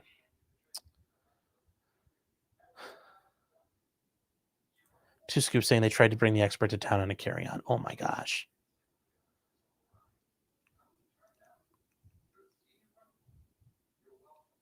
That's, oh my gosh. Alpha Fox saying maybe the defense is intentionally making bad arguments. No, I've heard this before. I've seen these comments before from people. You never do that. You never intentionally take a case. If you did that as an attorney, you are the biggest piece of shit around. And I hope you get fucking disbarred, and I hope people find out you tanked a case. I mean, you don't do that. I don't care in civil cases either. You don't tank a case. You agree to represent that person, you fucking go for the win the whole goddamn time. If you can't handle that, then say I won out. But no, this idea of tanking it, I'm not yelling at you. But no, nobody ever tanks it. I mean, if they are, they're a big piece of shit. Horrible piece of shit. I'd say they're a bigger threat than, cops who plant evidence, an attorney who intentionally screws it up. That's horrible. That's a scary thought. It's an absolutely scary thought. Steve's saying the experts in Florida are paid from the JAC. They're notoriously cheap and slow. Yeah, and here in Ohio, the way it works is actually I would go and I would ask the court, and the court pays for it through the county that I'm in, and they provide that money because you asked them for it. And it's a little quicker, but at times it's still rough. If you're trying to get a private investigator, because sometimes you will use that because you want a person who can come in and testify what they've interviewed people on, what they've determined. Or you're trying to get an expert, whether it's a psychologist, psychiatrist, a crash expert, a toxicologist, whatever. It's going to be the issue there. Kim O'Nice says, there goes Shama's morals again. Yeah. Fabric is saying, how do I subscribe to Shama without paying YouTube? You don't have to pay to subscribe. Click the subscribe button. You go like click, and you're subscribed. Now, if you're talking about like a super chat or something, if you go to Rumble, obviously they take a smaller cut than YouTube.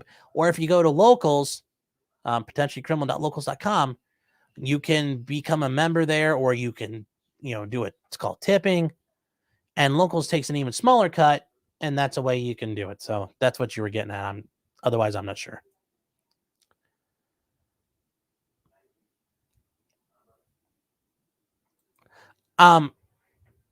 Patty Lowe is saying, and attorneys don't do that, don't they?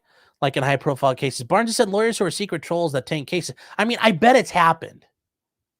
Certainly, I'm not going to tell you it never happens, but it generally does not happen. But the lawyers that do that, I hope they suffer from the most painful kind of cancer in the world.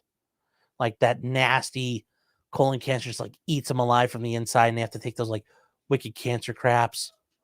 I hope it's painful for them, because that's a fucking disgusting thing if they ever do it. Whoever does it.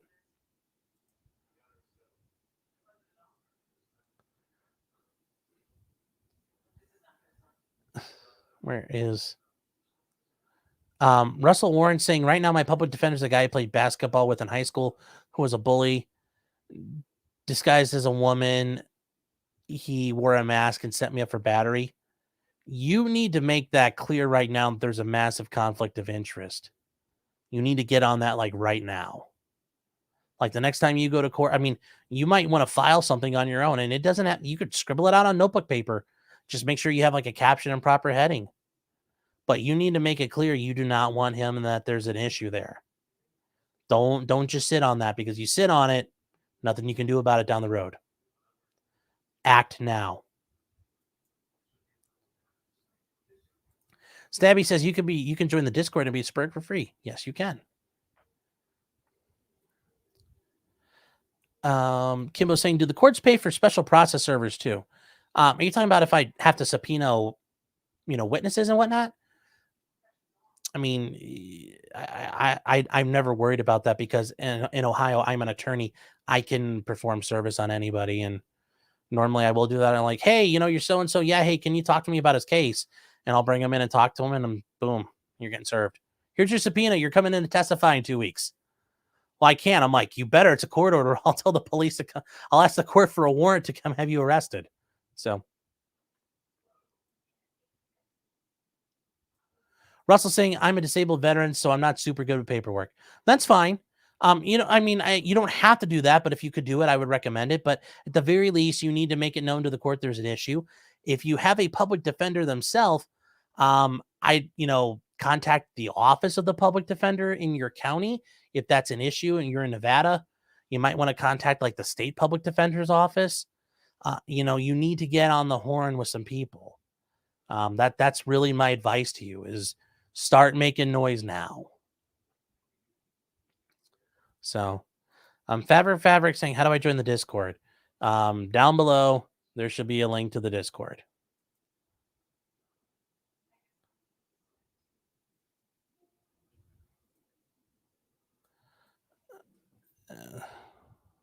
See here. You are, wow, you guys are like just going a mile a minute here. I'm trying to catch up. So, Al Fox saying Sean talking to the cops. Not talking to the cops. Ag is saying, have lawyers ever been shot trying to serve someone? I mean, processors have been shot, so I'm assuming a lawyer or two has been shot trying to serve somebody. It's got to happen.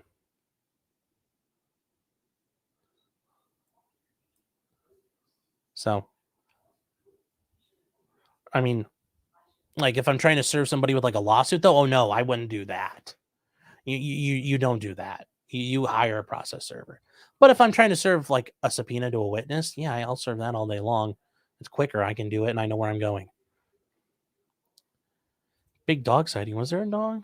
Oh, I didn't realize he showed up. Doggo needs his own camera. Yeah, well, I'll have to go over to Twitch and be like, need Doggo camera, like out of how much completed. So that's Sarah Boone. We will find out what happens going forward, but not anytime soon. Not anytime soon. This is going on to the next thing I want to talk about. This is, well, this covers the Supreme Court case of 303 Creative. And this is just a word of advice. You should really talk to an attorney before you go gamble on whether or not something the Supreme Court said or did applies to you. And there's a problem there. Why these goddamn ads? I clicked off of most of these. I have ad block. Why is it not working? God damn it. Ad block, you're killing me. Unpause ad block. This is obnoxious. Okay. So an anti-woke Michigan hairdresser bans 9... God damn it. Is banning non-binary people from her salon and suggests they visit the pet groomer instead. It's the Studio 8 hair lab in Traverse City. If you guys aren't aware, in the state of Michigan, that's like way up here. It's up at the tippy top of the mitten. So what has she done? She has said that people who specify their pronouns saying they're not welcome at her salon. That's a bit of a problem. In 303 Creative, the woman was working on websites, and the court held that because she was doing that, that was freedom of speech if they forced her to try to do anything to advertise or type out things about a same-sex marriage. This, and people in the meantime said, so I'm allowed to just go ahead and discriminate against whoever I want. No, that's not what the Supreme Court said here. That is not what they said. And I would really recommend you don't do that because it's clearly not what they said. And yeah, this browser is spurging the fuck out. You know what, Daily Mail? You just shit the bed on me. I'm done. Let's see here. Studio 8 hair salon. We're gonna stop for a second because fuck you, Daily Mail. This is getting retarded. It was working an hour ago.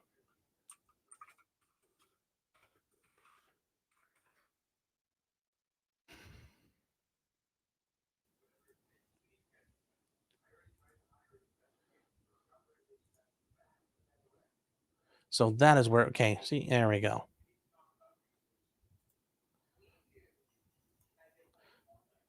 Okay, we'll do this instead. Since the Daily Mail didn't want to work, we'll use the Detroit Free Press. I cannot believe it just did that. So anyway, she has after an anti-transgender post. Okay, and a now deleted Facebook post, she said, anything other than a man, woman, seek services at a pet groomer. Ooh, well, and there's like I said, that's not what 303 says you can just do. I mean, if a gay guy or they them says come in and like cut my hair like this, is that really an expression you're against? Now, it's an artistic expression because she's doing hair, but just this alone, I don't think that'd be the issue. I think that is a very bad overreaction by her. And don't do it. Talk to an attorney before you do something fucking crazy like this. Because if it ends well for her, great. But right now, she's in a minefield on a pogo stick. And yeah, if you know, she's great.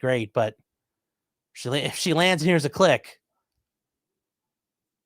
not a good idea. Not a good idea. Not a good idea at all. So, ads are gay, yes. Robert Lawrence, like they cluster bomb me with ads.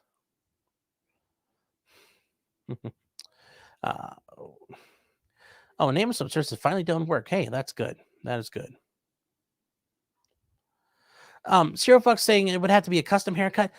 Once again, it's going to be very it's very fact specific.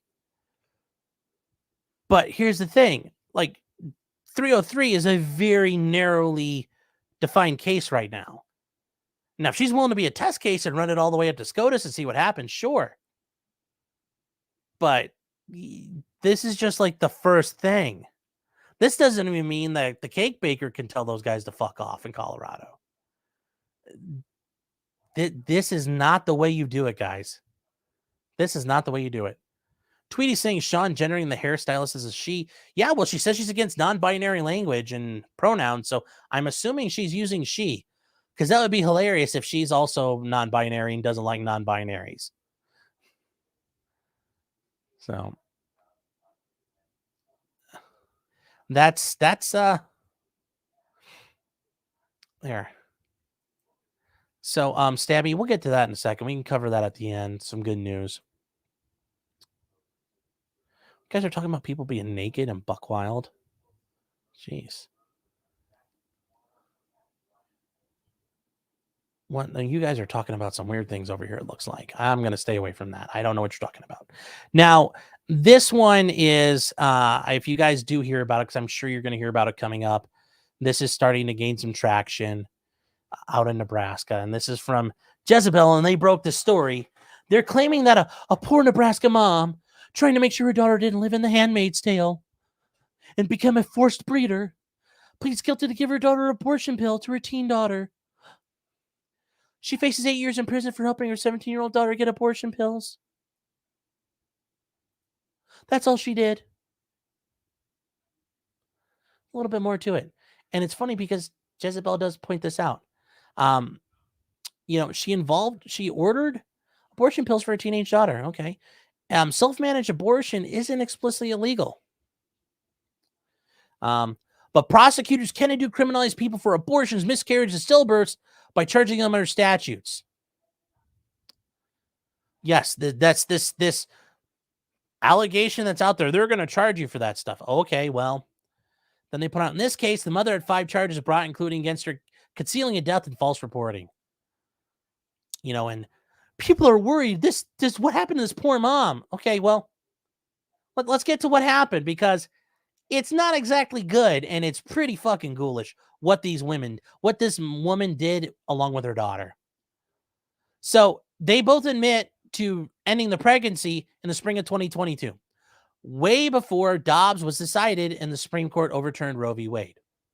And all they really did was say it's up to the states to figure something out. They claim that she gave abortion pills to her 17-year-old daughter, who gave birth to a stillborn fetus estimated to be at 29 weeks. Notice that part. They didn't start off with that. They aborted a baby way after things. 29 weeks. There ain't no state allowing you to abort a baby at 29 weeks. Then they burned and buried the remains with the help of another person. Yeah, a little bit more than just, a poor woman getting an abortion like the Handmaid's Tale. Just a little bit different. Just a little bit different. The daughter who was pregnant was charged as an adult. Good. You murdered a baby at 29 weeks, sweetheart. Yeah, you faced 2-year prison sentence. You got off light.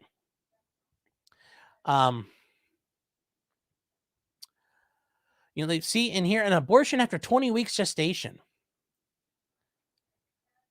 That's the cutoff line. They did it at 29 weeks, where the baby is, with medical technology today, almost certain to live. May have an issue, but it very likely will live. But they like to cover that part up. That's why I said hoes murder a baby in Nebraska. Hoes. The 304s.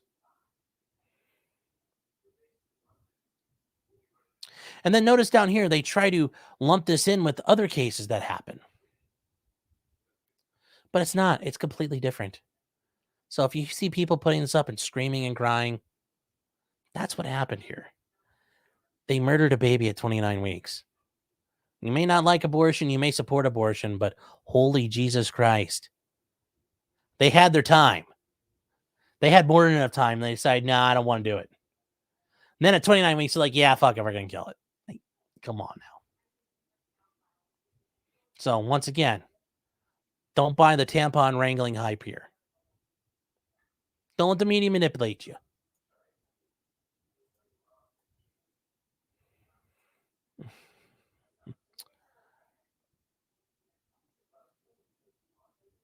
Tweety saying murdered. No, they didn't get charged with murder. Now, I think that part of that issue is, I mean, you want to make sure you can guarantee to win, and, people might not consider that murder. But, this also was a way to resolve it, and they're willing to, accept responsibility and go to prison, fine. Yeah. So in case you see that, that's starting to pop up on Twitter, and that's going to become the new, oh my God, it's just like The Handmaid's Tale. Yeah. This idea of like, this idea of like the Christian Sharia law. It's like, well, no, that's actually just like, it's Sharia law. So, all Sharia law comes along. I mean, hey, if I get to go swing a bamboo cane at a woman for showing too much heel, I mean, sounds like a fun time.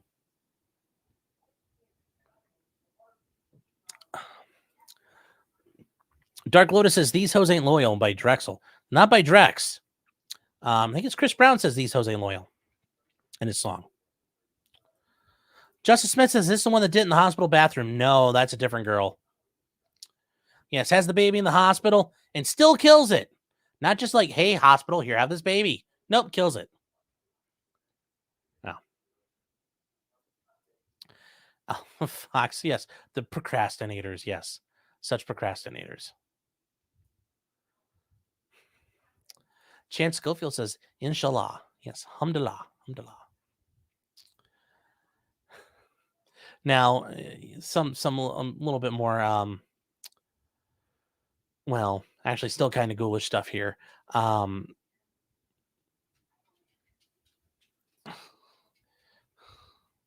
There is an issue with Taylor Schaubusiness. And she has finally been evaluated by a mental health professional. If you guys remember, we covered it before. She turned around and tried to punch her attorney, which that's basically what she did. She went like, and they tackled her to the ground. I'm sure she was malingering and faking any issues there. I'm convinced she probably is malingering, but we will see. The court has not made a decision on it yet, but they did have the person come in and speak and testify via Zoom. So the psychologist for the defense said she's not mentally competent for trial. Okay, well, that's an issue. Can she be restored is the next step. When you determine somebody's competent to assist in the defense and stand trial, can you restore them? Meaning through treatment and sometimes a medication protocol, can they be brought back to basically reality? And I've had clients who have been able to do it, and it's taken 3, 4, 5 months. And depending on the situation, you're stuck at the nut hut. But I've also had clients where they said, nope, flat out, we can't help them. Or sometimes they start working on it and they're like, yeah, we can't fix it. So that's the issue. She's not, this person, this psychiatrist was not evaluating her mental state at the time of the killing. That's a different issue. Whether or not you're not guilty by reason of insanity is a separate matter, because you can be not guilty by reason of insanity, incompetent to assist in your own defense. So it can, there's a little bit of give and take there, but you first have, you first start out with an issue. Is she competent? So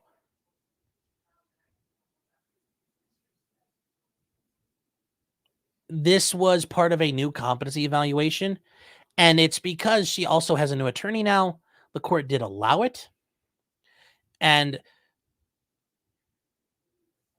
it's just some weird things here. And the woman, I'm just going to play a little bit of it because we're a little short for time here tonight, but it is very interesting what they're saying about like stuff she was doing. Cause some of this is just like absolutely weird. And I some of it's weird, but it's not weird enough to me to think that this lady's got issues.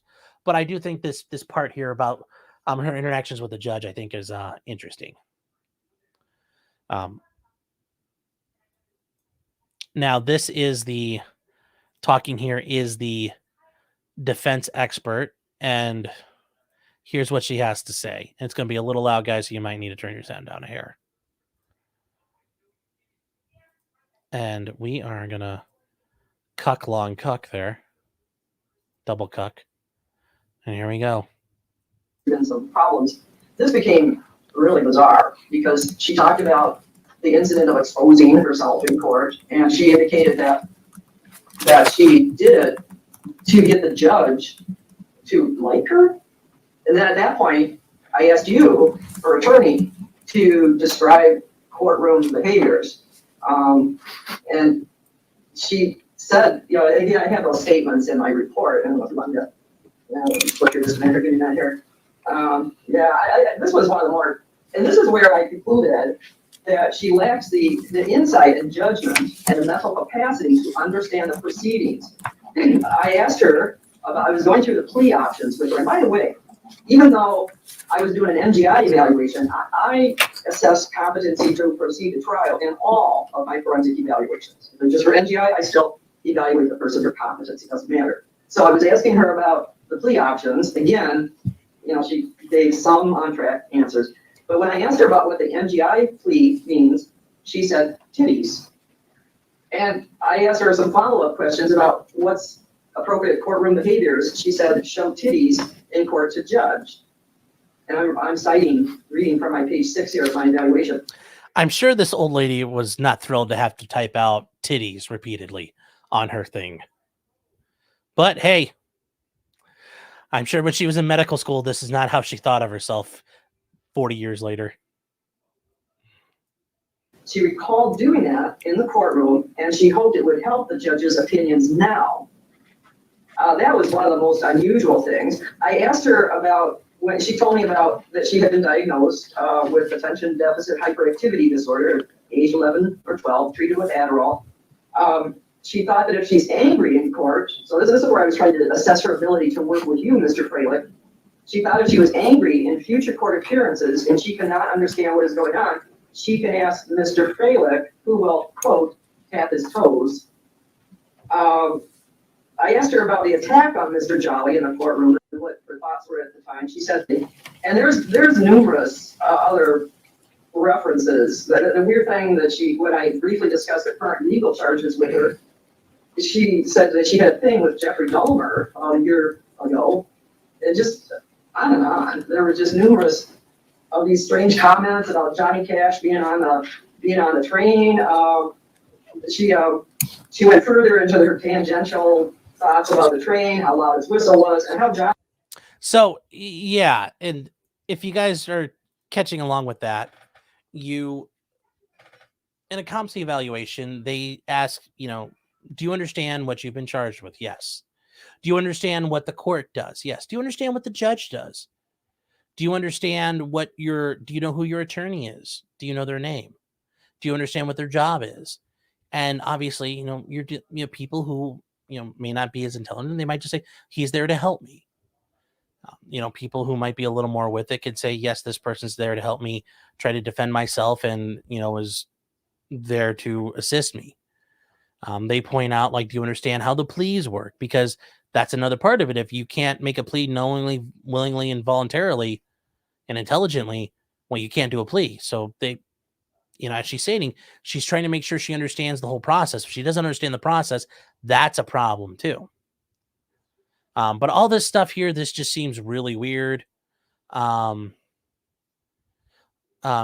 saying you're trying to tap. I'm sorry, Carrie. I don't know why it didn't do that. Sorry about that.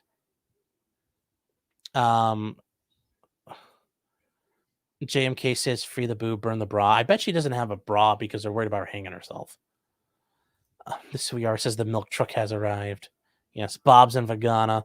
Which one will it be? Yes, Eric Films. Yes, you're right. Yeah. Have you ever been Johnny Cash eating a cake in a bush high? There's a picture of him doing that.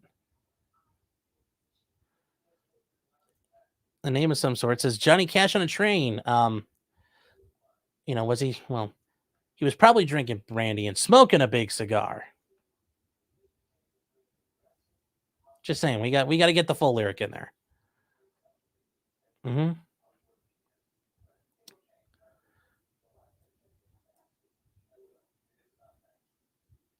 Oh my gosh, you guys are now doing the PewDiePie song. Great. Look what I did. I don't really know if this is... Now, here's the thing. You really can't generally fake this stuff. I've had clients who I know are, I'm pretty sure, are malingering. They're faking it. But I have to be sure. And I have that duty. And there's other times the court's like, I'm a little concerned. And at that point, we go ahead and just order it. And the court, I've been in cases where the court's ordered it. And then you get the report, yeah, they're malingering, they're faking. And they generally can see through it. But this just, I don't know, this doesn't add up. This, I don't see her being really that crazy. It just doesn't sound like a normal person who has competency issues. She doesn't sound like a person who's insane. It just none of it makes sense to me. None of it makes sense to me. Chance Schofield says duty. Yes. So, Dark Lotus for $9.99 says thanks for keeping it real. Cheers. Well, thank you. I appreciate it. Thank you for the super chat. I appreciate it. A name of some sort says, how many times will she have to say titties till they're classified as insane? That's the rule. What's the rule? I don't know. I don't know the holding of that. That's the holding of Deborah versus Dallas. That's a very, very old case from the 70s. You're gonna have to look it up. They actually televised it. It's like on tape form. She goes by in the court paperwork Deborah, but she goes by Debbie, and she's involved in Dallas.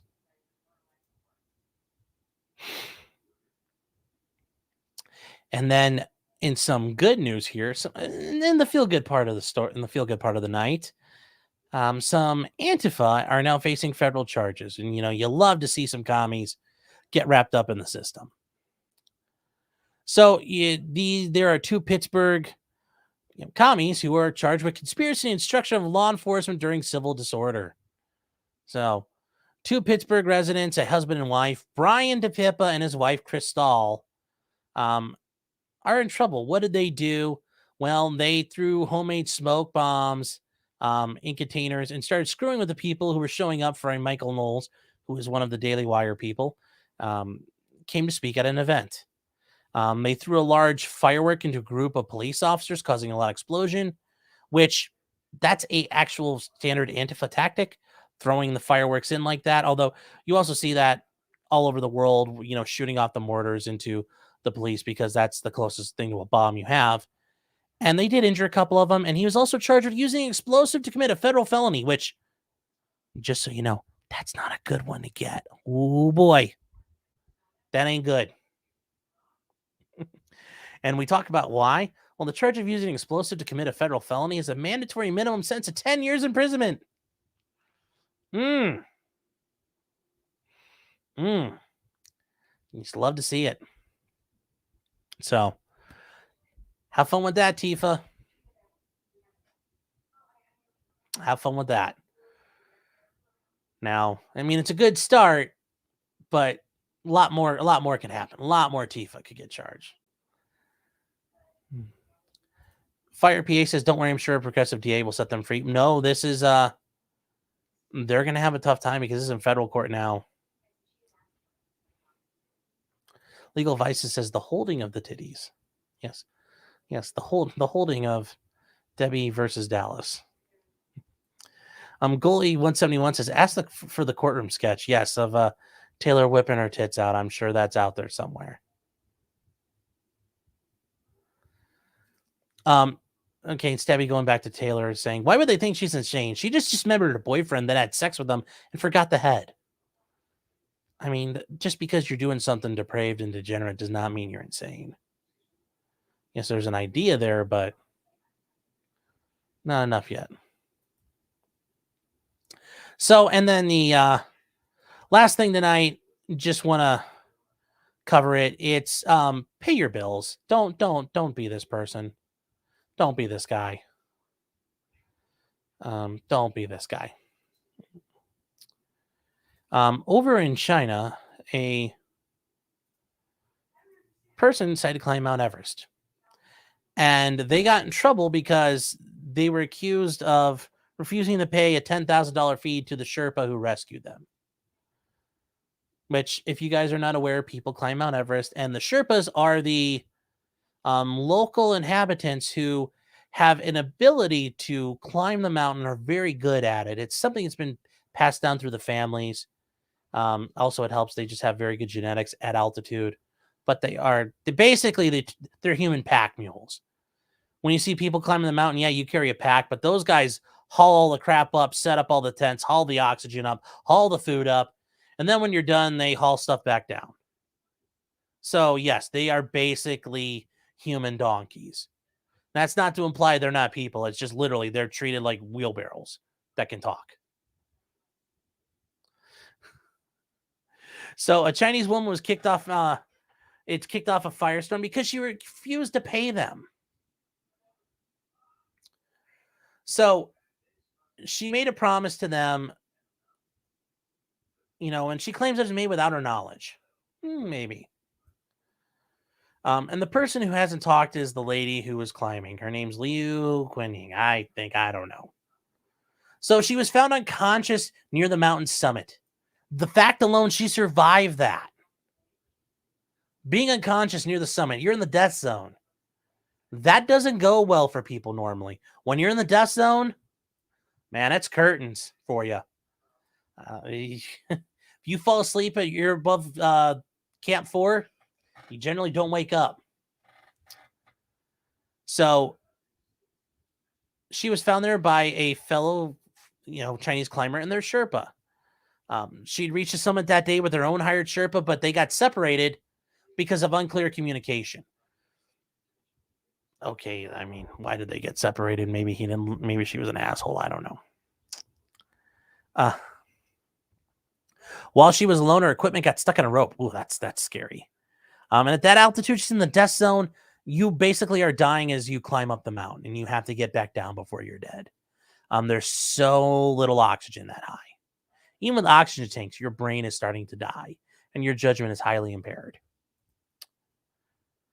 So this is actually Camp 4 if you want to look at Mount Everest. So they're not literally like hanging off a cliffside. It's a little different on Mount Everest than you think. But that's like what Camp 4 is, a bunch of tents like that. So she was stuck there for an hour, and then they, were able to rescue her. Now, this guy and a Sherpa decided to abandon their ascent to rescue her, which is actually kind of impressive because you're that close to the summit, you turn around, there's no going back. And probably cost this dude a lot of money. So he actually did the Chad thing and turned around and helped this person. Her face was covered in ice. Her hands were so frostbitten, the one of them turned black. Well, I bet she lost her hand, but oof. If you guys want to read a nasty story, Into Thin Air, Guy lost all his fingers, lost his nose, lost his ears. Oh, it was really bad. But hours into the rescue, they only carry 650 feet. And that's true. Like, it is hard. Like, generally speaking, if you go up there, you're dead. If you don't bring yourself down, you're going to die, because this is what happens. It takes hours to go 600 feet. These guys almost died carrying her down. They ran into another person in a Sherpa who were going on their way up to the top as it was getting dark. Which, you know, if you're up there on the night, you're probably not making it out.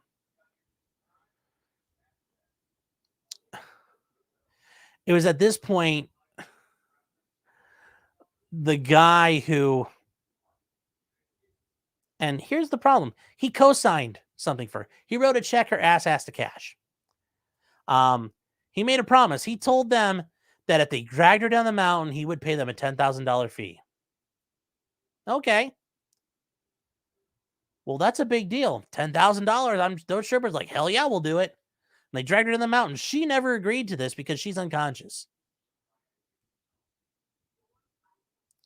You know, these guys gave her oxygen and kept her legs elevated. They basically saved her life. And that's the thing. These guys know how to keep you alive if you're up there dying. So, yes, and it's funny because her Sherpa realized that she wasn't there, and he went to go back and look. And it's like, oh, God, the person who hired me didn't come back. Uh-oh. He went back up the mountain to find her, but he found out she'd been rescued. Okay, well, and then it becomes an issue that this is a international incident because you have to get a permit to climb Mount Everest, and there's only so many given out every year. Why? Because they don't want the mountain to get overcrowded. The mountain spent a long time throughout the 90s covered in trash. Tents that were torn apart. You know, clothes and equipment that were damaged. Oxygen bottles, food. The mountain was a dump. But it's also to give it some exclusivity. There's only so many people out on the mountain every year. When the past year, 96 Chinese people were given permits.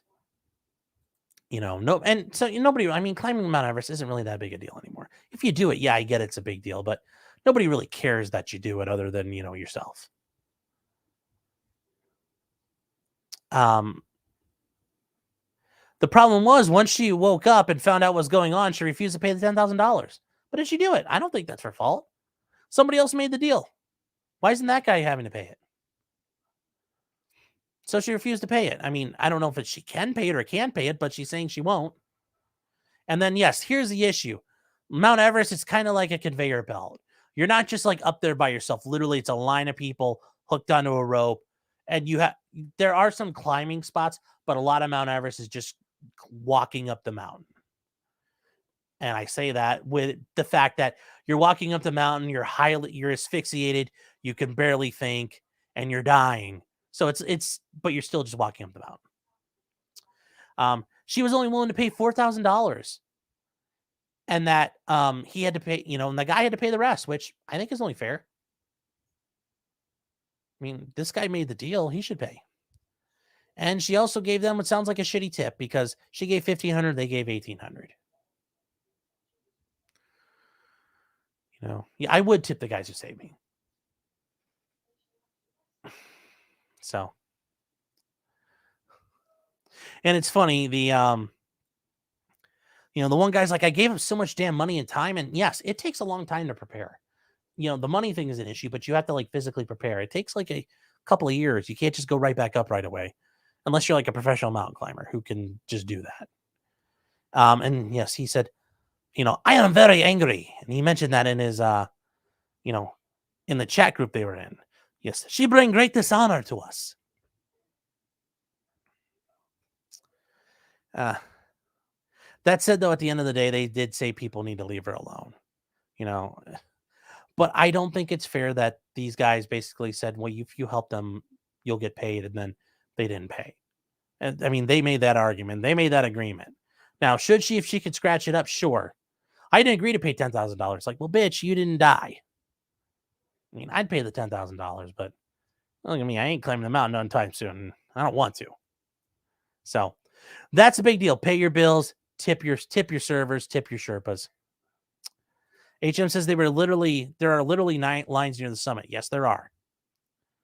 The trash and dead bodies, though, that the Rainbow Valley in the death zone, that's never going to go away, and it shouldn't. That should be a stark reminder of like, don't stop. You're going to join all the dead bodies here.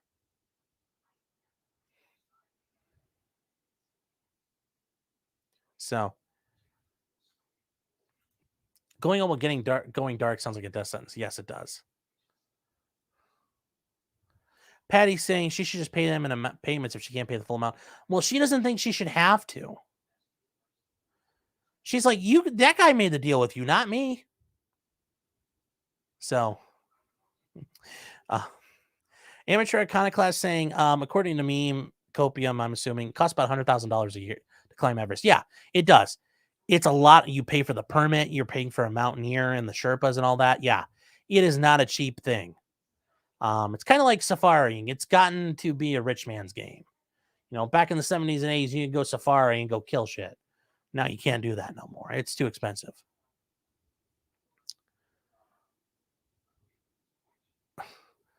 Alpha Fox saying they were simps for rescuing her. Yes, they were simping. That's what they get. They're pay pigs. Jimmy Costa, stay off that damn mountain. Yes, it does.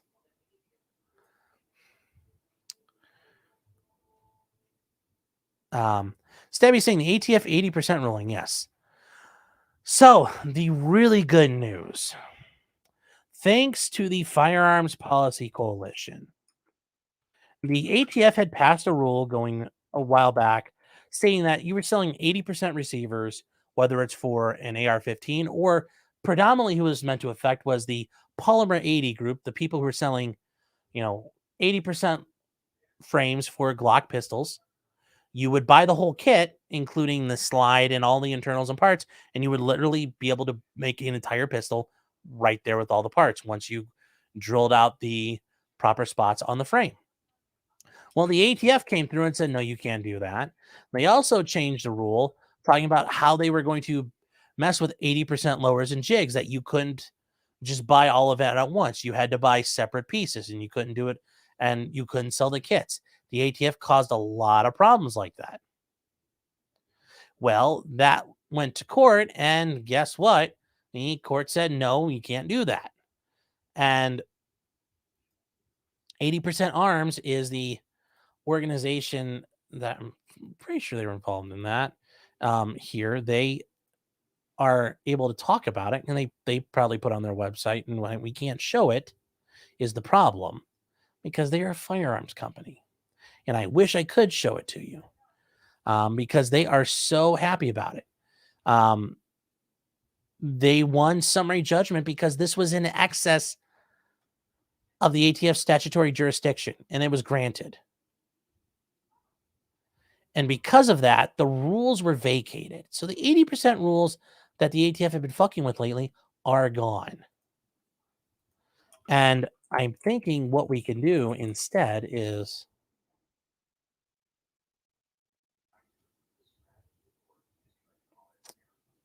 we will use Twitter because we can't show them.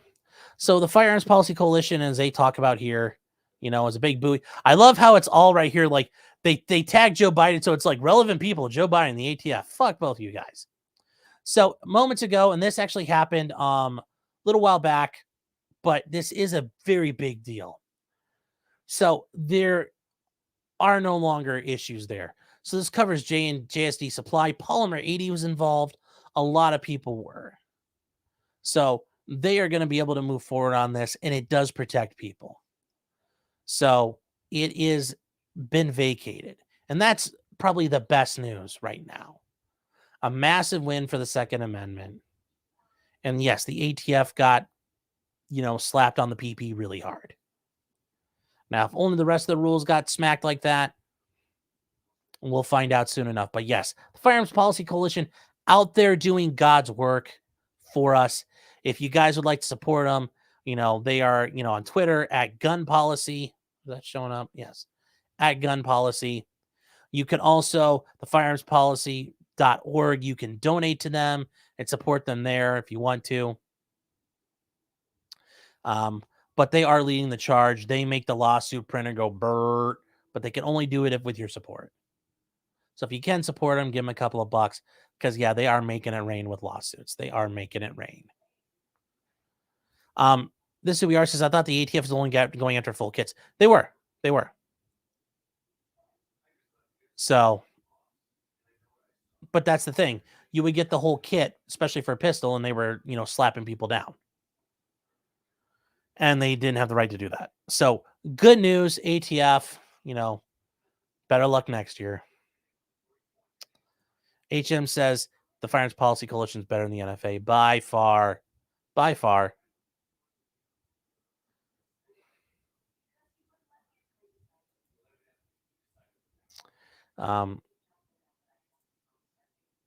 Patty Leather saying FPC's drunk tweets don't seem so bad now, huh?